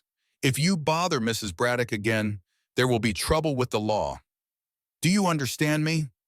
Wade's mouth flapped open and shut, but nothing came out. His lawyer was already gathering his papers, looking to get out of there. Mira just stood there, stunned.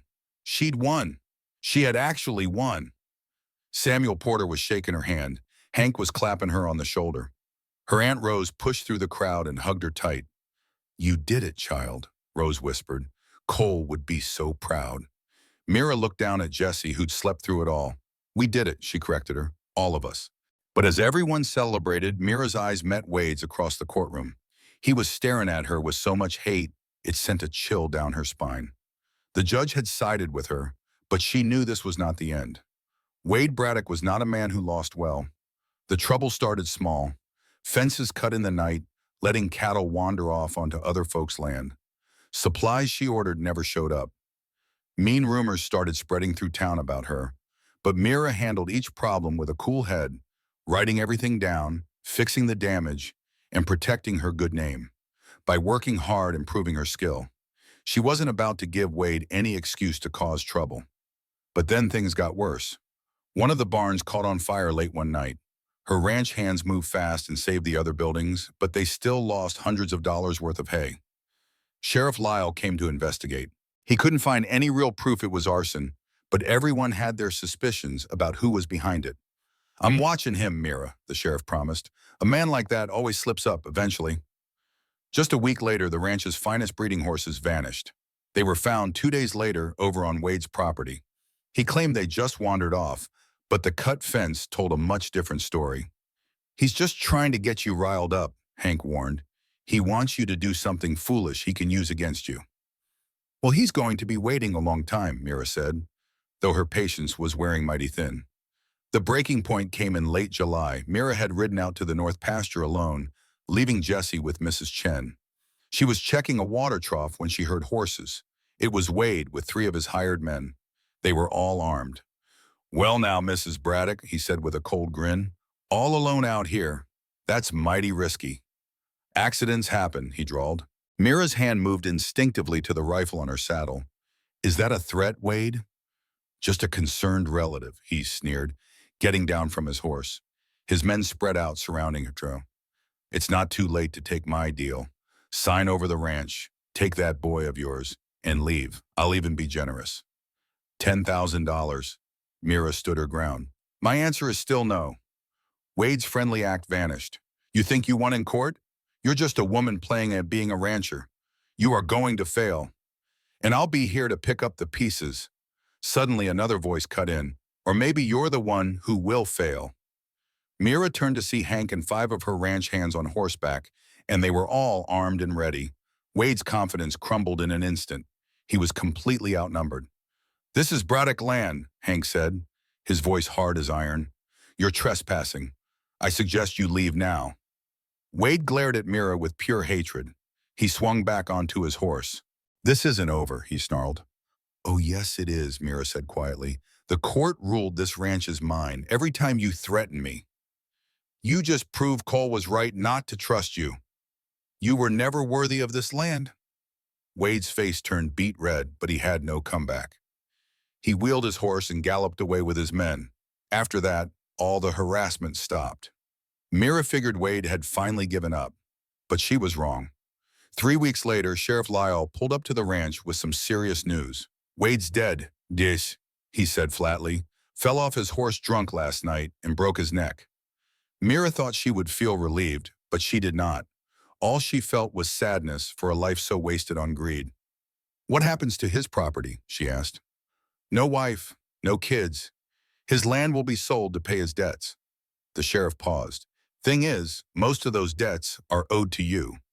For the fence, the stolen horses, and all the other trouble, you've got first dibs on his property."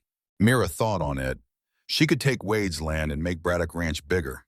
It was only fair after everything he did, but that felt like profiting from his downfall, and that didn't sit right with her. "Sell the land," she said. "Use the money to pay off his real debts first. Whatever is left over can go to charity." "I don't want a thing from Wade Braddock except some peace." Sheriff Leal just smiled and nodded. "Cole sure knew what he was doing when he chose you, Mrs. Braddock." As fall painted the valley gold, Mira stood on her porch. She held Jesse in her arms. He was 5 months old now, a strong and healthy boy. He had his daddy's dark hair and his mama's stubborn chin. The ranch itself was doing great. The fall cattle auction brought in even more money than the spring one. The men all respected her. She'd shown everyone, especially herself, that she could do this. But she'd built more than just a business. She had built a community. The families on the ranch trusted her. She'd even started a little school for the children. She made their homes better and made the ranch a place where good folks wanted to be. Cole's dream was a legacy. Mira had taken that dream and made it bigger and better, giving it a real future. "What do you think, Jesse?" she whispered to her son. Jesse just gurgled and grabbed her finger, which made Mira smile. She thought about Cole every single day. She remembered his strength and how he believed in her. She kept all his letters in a box, and she would write her own to add to them. That way, one day Jesse would read them and know his father. But Mira was also learning to look forward. She was only 22 years old with her whole life ahead. Cole told her to be happy, and she was going to honor that. For now, happiness was simple. It was this porch. It was holding her son and watching the sun set on land they had earned. She had survived so much. She had beaten the odds. Mira Braddock, the seamstress. She became a rancher who had earned her place in Wyoming, and her story was just beginning. The years that followed brought a kind of peace to Braddock Ranch Mira never thought was possible. The seasons came and went, and with each one, Mira settled more into her role. The ranch hands followed her lead without question. Neighboring ranchers even started asking for her advice. The town banker, who used to talk down to her, now treated her with real respect. She wasn't the widow trying to be a rancher anymore. She was the rancher, and a darn good one. Jesse grew from a baby into a little boy with Cole's dark eyes and fiery spirit. He was walking by his first birthday. By 18 months, he was already trying to climb up on the horses, giving Mira a fright. But she was so proud too. "He's just like his father," Hank would say with a grin. "That boy is stubborn as a mule," Mira said one afternoon watching Jesse. She laughed, scooping him up. "Cole, you sure gave me a wild one." She still talked to him, especially at night by his grave on the hill. Mira would tell him all about their son and the ranch. She'd imagine the pride in his eyes, but the loneliness was a heavy weight. At just 23, she was a widow running a huge ranch with a little boy. Men from all around would show interest, from ranchers to businessmen. But Mira kept her distance. Her heart still belonged to Cole. Rose understood completely. She'd become a grandmother to Jesse. She was the steady rock of the household, her health stable thanks to the doctor. The sickness had nearly taken her, but she was a fighter. "You don't have to be alone," Rose told her on the porch one evening. "Cole would want you to be happy." "I am happy," Mira insisted. "This is enough." Rose just smiled. "You're a young woman, Mira. Don't waste your life." Mira didn't answer, but she held on to those words. When Jesse was 2, Mira decided to do something for the whole community. She used ranch money to build a proper schoolhouse for all the local children. The school opened that September with a teacher from back east. 15 students from ages 6 to 14 showed up to learn. Miss Eleanor Hartwell taught them reading, writing, and even history. Every child deserves an education, Mira told the families. Knowledge is power. The community's respect for her grew even deeper. The same folks who once doubted a woman rancher now came to her for help. She became a real leader, her opinion valued on important matters. But more influence brought bigger problems. In the fall of 1882, a drought came. The creeks started to dry up, and people got nervous about water. Some ranchers wanted to dam the rivers, keeping the water for themselves. Mira knew a fight like that could tear their community to shreds. She also knew Braddock Ranch had the water rights to cut everyone off. Instead, she invited all the big ranchers to a meeting at her home. Room. The air was thick enough to cut with a knife, with rivals sitting at the same table. We can fight over this water and destroy each other, Mira began, her voice steady. Or we can work together and survive. The Braddock Ranch has the best water rights in this whole valley. I could take it all, but that's not what Cole would have done. And it is not what I am going to do either. She unrolled a big map across the table for all of them to see. I am proposing we share the water. We make a schedule so every last ranch gets what it needs. In return, we all pitch in to keep the irrigation systems running right and protect our water source. We all make it through this together, or we all go down together. Well, those ranchers argued for hours, each looking out for himself. But Mira, she held her ground, using Cole's knowledge and her own good sense to find a path that was fair for everyone. By midnight, they had a deal. Every man there signed the paper, and that agreement became the standard for the whole territory. You are more than a rancher, ma'am, Sheriff Lyle told her later. You are a real leader. Heck, if women could vote, I reckon you would be governor.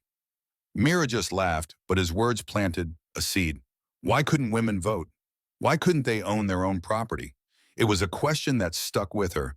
She had proven that a woman could run a business and lead just as good as any man. It was time for a bigger change. She started writing letters to the newspapers, making the case for women to have the right to vote and own property. Some papers printed her words, and it stirred up quite a debate. Others just dismissed her, but at least people were talking. Little Jessie turned 3 years old that April of 1883. Mira threw a big birthday party that brought families together from all over the valley. The yard was full of children playing games while the grown-ups shared stories and good food. Jessie was so proud, showing off the gentle little pony that Hank had trained just for him. Your daddy would have loved to see this, Mira whispered, watching her son. You on your very own horse with all these folks who care about you. Tell me about Daddy, Jessie asked. It was his favorite request, and one she was always happy to answer. They sat on the porch steps together. Mira pulled out Cole's letter, the one he had marked for his son's 3rd birthday. My dear son, she read out loud, by now you are 3 years old, and I bet you are full of questions. Your mama will tell you I was a rancher. But I was so much more than that because I was your father. That is the greatest honor of my life. Jessie listened to every single word as Mira read Cole's stories. He heard lessons about being a good man and working hard, and all the love his father had for him. Daddy loved me, Jessie asked when she was done. More than anything in the world, Mira promised, pulling him into a hug. And he loved this ranch. He wanted you to grow up strong and happy right here. I am happy, Jessie declared, and when I get big, I am going to be a rancher, just like Daddy and you. Mira's heart felt like it would burst with pride, joy. Cole's spirit lived on in his son, in the land, and in the community they built.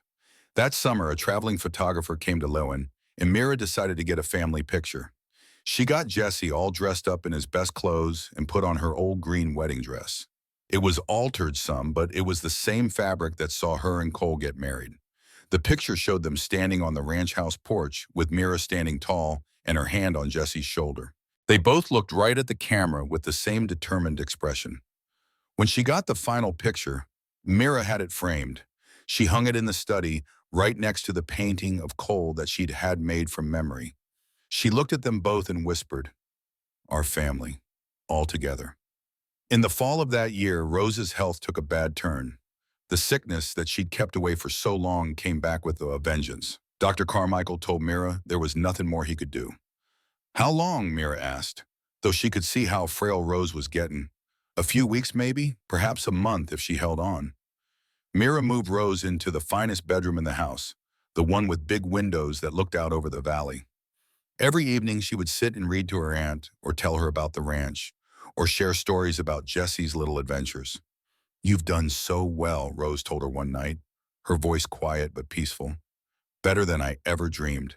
You've built something real beautiful here, Mira, something that matters." "I learned it from you," Mira said, gently holding her aunt's hand. "You taught me to be strong, to get by, to never quit." "No, child, I taught you how to endure. It was Cole who taught you how to thrive," Rose smiled. "And you taught yourself how to lead. That was all your own doing." Jesse came to see his great-aunt every day, bringing her wildflowers and telling her long, winding stories that made her laugh, even through the pain. You could see Rose's love for that boy in her eyes, and in the gentle way she'd touch his hair. "Take good care of your mama," Rose whispered to Jesse one day. "She's something special, you know. The strongest woman I've ever known." "I know," Jesse said, all serious. "Mama can do just about anything." Rose passed on peacefully one October evening, with Mira holding one hand and Jesse's little hand holding the other. Her very last words were, "Thank you for letting me see this, for letting me see you so happy." They buried Rose next to Cole on the hilltop. Mira felt the heavy weight of being the last of her own blood. But when she looked down at Jesse standing there beside her at the funeral, she knew that wasn't exactly right. She had her boy. She had the family she'd made with all the folks on the ranch. She might have been alone, but she surely wasn't lonely. The winter of 1883 was a tough one, testing the ranch, but they all pulled through it together. That water-sharing plan made sure that nobody's cattle went thirsty for a drink. Mira's strong leadership through that time earned her a whole new level of respect. And by the time spring rolled around, people were asking her advice on things way bigger than just ranch business. When Wyoming started the long road to becoming a state, Mira was invited to join the talks about the new Constitution. She took that chance to speak up for women, arguing for their right to own property and to vote. She used her own life as proof that women could be equal partners in building a future. Civic life. "I run one of the biggest ranches in this whole territory," she told the men in charge. "I pay my taxes and I give good folks jobs. I help this place thrive, yet I get no say in the laws that run my own life. Now tell me, how is that fair?" Her words didn't change every mind, but they planted a seed. That seed would help Wyoming become one of the first places to give women their rights. Jesse turned 5 years old in the spring of 1885, big enough to start helping with small chores. Hank started teaching him how to handle a rope and read the cattle, showing him the rhythm of the ranch. The boy was a natural, like all of Cole's skill had been passed right down to him. "He has his daddy's touch with horses," Hank told Mira, "and his mama's mind for business. Why, he asked me about profit margins on the calves just yesterday." Mira let out a soft laugh. "I suppose he's been listening in on my meetings." She knew Cole would be mighty proud. That summer, Mira made a choice that took everyone by surprise. She said yes to a dinner invitation from Thomas Garrett, a good-hearted widower who owned the ranch next door. He had been a kind and patient friend for more than a year. "It is just a meal," she said to Mrs. Chen. "Nothing more than that." "Of course, dear," Mrs. Chen replied with a knowing look in her eye. "Just a meal with a handsome man who looks at you like you hung the moon and stars." Mira felt a flutter of nerves. It had been so long. Her courtship with Cole started as business and grew into love. This was different, full of what-ifs and brand new feelings. The dinner was wonderful. Thomas was smart and funny, and he respected everything Mira had accomplished all on her own. He didn't once suggest she needed a man's help. He just enjoyed her company and made her truly laugh. But when he tried to kiss her goodnight, she gently pulled back. "I am sorry," she said quietly. "I am not ready." Thomas was a true gentleman. "I understand. I can wait, Mira. You are certainly worth waiting for." On the buggy ride home, Mira's heart was a tangle of confusion and guilt. Cole had been gone 4 long years. She was only 25, with so much life left to live. That night, she walked up the hill to Cole's grave and sat by the headstone, tracing the letters of his name. "I just do not know what to do," she whispered to the wind. "A part of me will always be yours, but I am so tired of being alone. What would you want from me?" A gentle breeze rustled the grass. She remembered Cole's words from a letter he wrote for Jessie. "Tell your mother my greatest wish is for her to be happy. If she finds love again, it does not take away from what we had. It honors our love because it means I loved her enough to want her to live fully, even without me." Tears fell down Mira's cheeks. She finally understood what she had to do. It was time to stop closing her heart. It was time to let herself heal. A little hope. "Thank you," she whispered to his grave, "for all you gave me and for setting me free." In the year that followed, Mira's heart slowly opened up again. She and Thomas became good friends. They spent time together, simple and easy. He was a patient man, a kind man. He never pushed for more than she was ready to give. All the while, the ranch was doing better than ever. Mira bought up the land next door and grew the herd. She brought in new ways of breeding. The quality of her cattle got even better. She built new barns and improved the land. Before long, Braddock Ranch was known all over as the right way to run a place. Other ranchers sent their people just to learn from her. She even spoke at big farming meetings. She shared what she knew, teaching folks a better way. Jesse, who was 6 years old now, started his lessons. He went to the school his own mother had built. Miss Hartwell said he was a bright one. She said he had a knack for leading the other children. "He's got them all building a little ranch," the teacher told Mira with a laugh. "He's given every last one of them a job to do." "That's my boy," Mira said, her heart filled with pride. "He was born to this." In the summer of 1886, 8 long years after Cole passed, Mira was finally ready. Her friendship with Thomas had grown into something more. When he asked for her hand, she said yes. It wasn't like her marriage to Cole. This was calmer, built on a steady kind of love. It was a love that came from friendship and knowing they wanted the same things out of life. She knew deep down Cole would have been happy for her. They had a simple wedding right there at the ranch. Jesse stood right beside his mother as she said her vows. The boy had come to care for Thomas. Thomas never tried to take Cole's place. "Your daddy is always your daddy," he told the boy. "I'm just the lucky fella who gets to help your mama raise you right." Life changed some after that, but the heart of Braddock Ranch stayed the same. Thomas moved in, but always respected that Mira ran the place. He had his own spread to manage after all. They were partners in everything. It was a modern way to do things, and it worked for them. More than anything, Thomas was good to Jesse. He taught the boy all the things a father should, adding to what Hank and the others had shown him. He made sure Cole's memory stayed alive and strong. He'd have Jesse read his father's old letters, so the boy would know the man who gave him his start. The years rolled on, slow and steady. Jesse grew from a boy to a young man, tall and strong, just like his father. He had Cole's grit and Mira's sharp mind. By his 10th birthday in 1888, he was a real hand. He was learning the family business from the saddle up. On Jesse's 12th birthday, Mira had a special gift for him. It was Cole's personal journal, filled with his thoughts on ranching and life, which she'd kept safe. She told Jesse, "Your father wrote this over the years. It's all his wisdom and his dreams for you. I reckon you're old enough to understand it now." Jesse held the worn leather book carefully. He ran his eyes over his father's writing. "He had some mighty fine handwriting," the boy said. "He sure did. He taught himself to read and write, you know. Learning was real important to him." Mira put a hand on his shoulder. "He wanted you to know that true strength is in your head and your heart. Your father was the strongest man I ever knew, fighting for his land and his family." "I wish I'd known him," Jesse said softly. "Oh, but you do, son. You know him. He's in every lesson I've ever taught you. His spirit is alive in you, Jesse. I see it every single day. I see him when you treat the ranch hands with kindness and when you stand up for what's right." Jesse looked at her with his father's steel gray eyes. "I'm going to make him proud. I'll make this ranch even bigger than his dreams." "You already have, son," Mira said, hugging him close, "just by being you." In 1890, when Jesse turned 14, Mira started his real training. Together, they went over every single part of the ranch business, from money to water rights. Jesse took it all in, just as hungry to learn as Cole had been. Thomas told her one evening, "You're not just training a rancher. You're raising a leader for this whole community." Mira agreed, this place is more than just cattle. It's the heart of this valley. Whoever runs this ranch has a duty to everyone. Cole knew that. That's why he chose me. And now I'm passing it all to our son, to Cole's son, the heir he fought so hard for.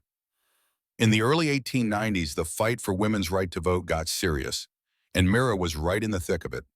She spoke before the legislature and got all the other ranch women to speak up too.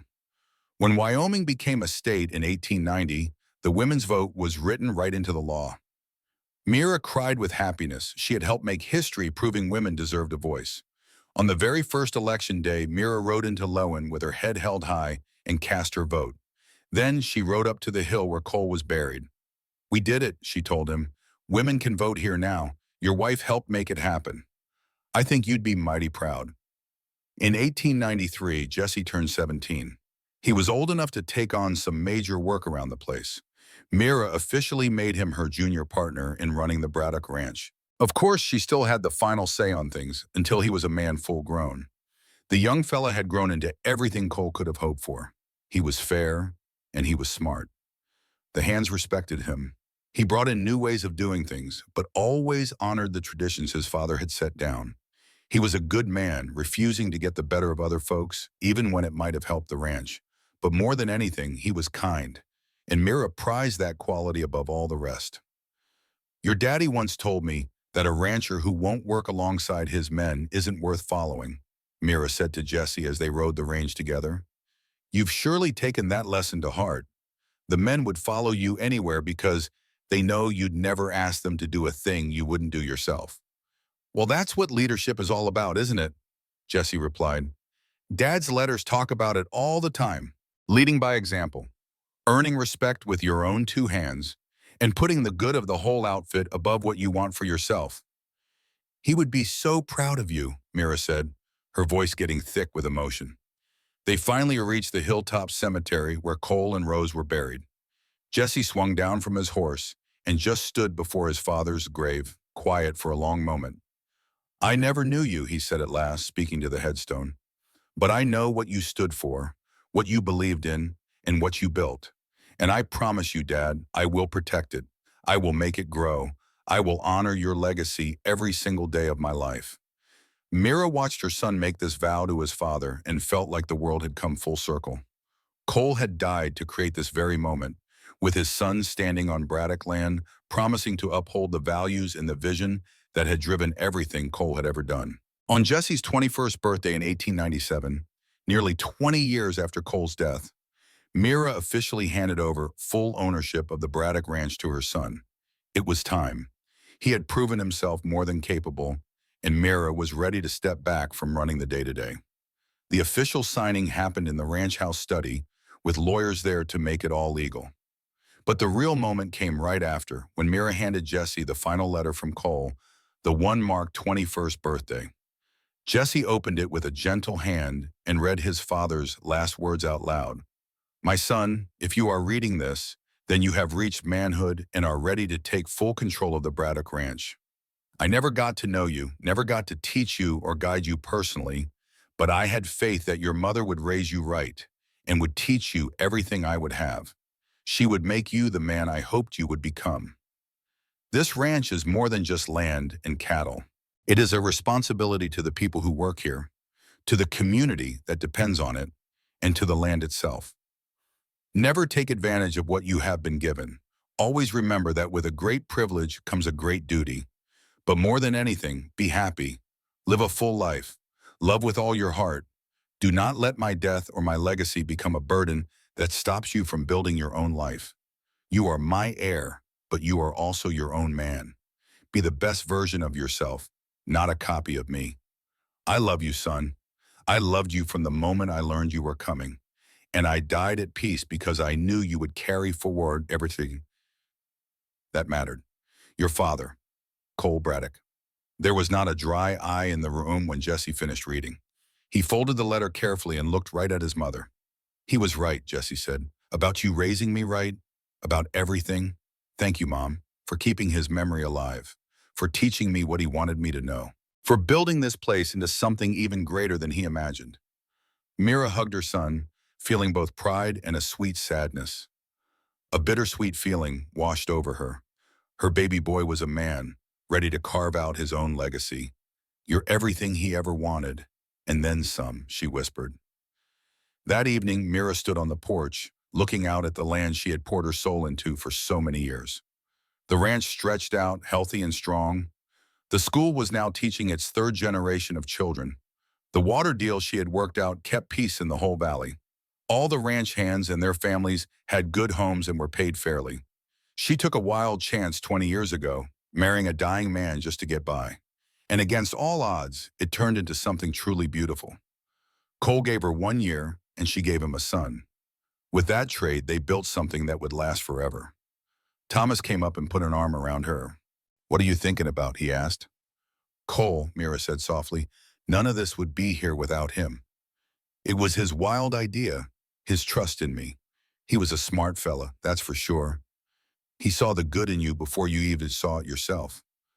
"We saved each other," Mira replied. "He saved me from being poor and gave my life meaning. I saved his legacy. It was not a fairy tale, but it was real." She remembered the scared girl she used to be, agreeing to marry a stranger just to survive. That girl could never have dreamed she would become this woman, strong, respected, and a leader. A woman in charge of a legacy that helped hundreds of people. Jesse walked out of the house with some of the older hands. They were busy planning the fall cattle drive, talking about routes like seasoned pros. "Your boy is ready," Thomas said with a smile. "He is going to do great things with this place." "I know he will," Mira said. "Cole's legacy is safe." But watching Jesse, she knew it was more than that. The legacy was not just about land or cattle. It was about the values they passed down. Things like honesty, fairness, hard work, and kindness. Those values would last longer than any ranch or any one person's life. Cole Braddock built this place from dust, and Mira made it bloom beyond his wildest dreams. And now Jesse would carry it on, holding tight to the principles his folks lived by. 3 generations, all tied together by a desperate bargain. That night, she went up to the cemetery one last time. The moonlight shone on the 2 graves. She sat right there between Cole and Rose. "We did it," she whispered to them. "We made it through and built something that is going to last." She thought about everything since that day Cole's letter arrived.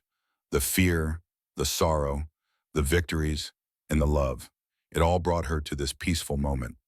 "Thank you, Cole," she whispered, "for seeing something in me I could not see, and for giving me a chance, for trusting me with your dream." The wind whispered through the grass, almost like his voice. "You became precious to me," she whispered back. "Always." She looked out over the valley at the ranch spread out below. She saw the bunkhouses and the cattle in the pastures. This was home. This was their legacy, built not on words, but on hard work and sacrifice. Mira had been a seamstress, a widow, and then a rancher and a leader. She had known fear and desperation, and she had found power and respect. Most of all, she had been loved by a dying cowboy who saw the best in her. He saw her potential, just as her son and the whole community later did. And she loved them all back, turning a business deal into a legendary love story. Walking back to the warm lights of the house, she felt the weight of it all. She knew what she was given and what she had earned. The ranch would carry on. Cole's gamble, his 1 short year of marriage, had paid off beyond his wildest dreams. It had created a legacy that would last a lifetime. The seamstress became a legend, building something truly beautiful from nothing. It was the greatest tribute she could give the cowboy who gave her his final year. The story of Cole and Mira would be told for generations. It was a story of courage and a love that beat the clock. The ranch was their monument. Jesse carried on their dream, and Mira honored the proposal that changed her life. "I've got 1 year left," Cole had said. "Marry me, and the ranch is yours." She had said yes just to survive, but she gained so much more: a family, a purpose, and a love that would last forever.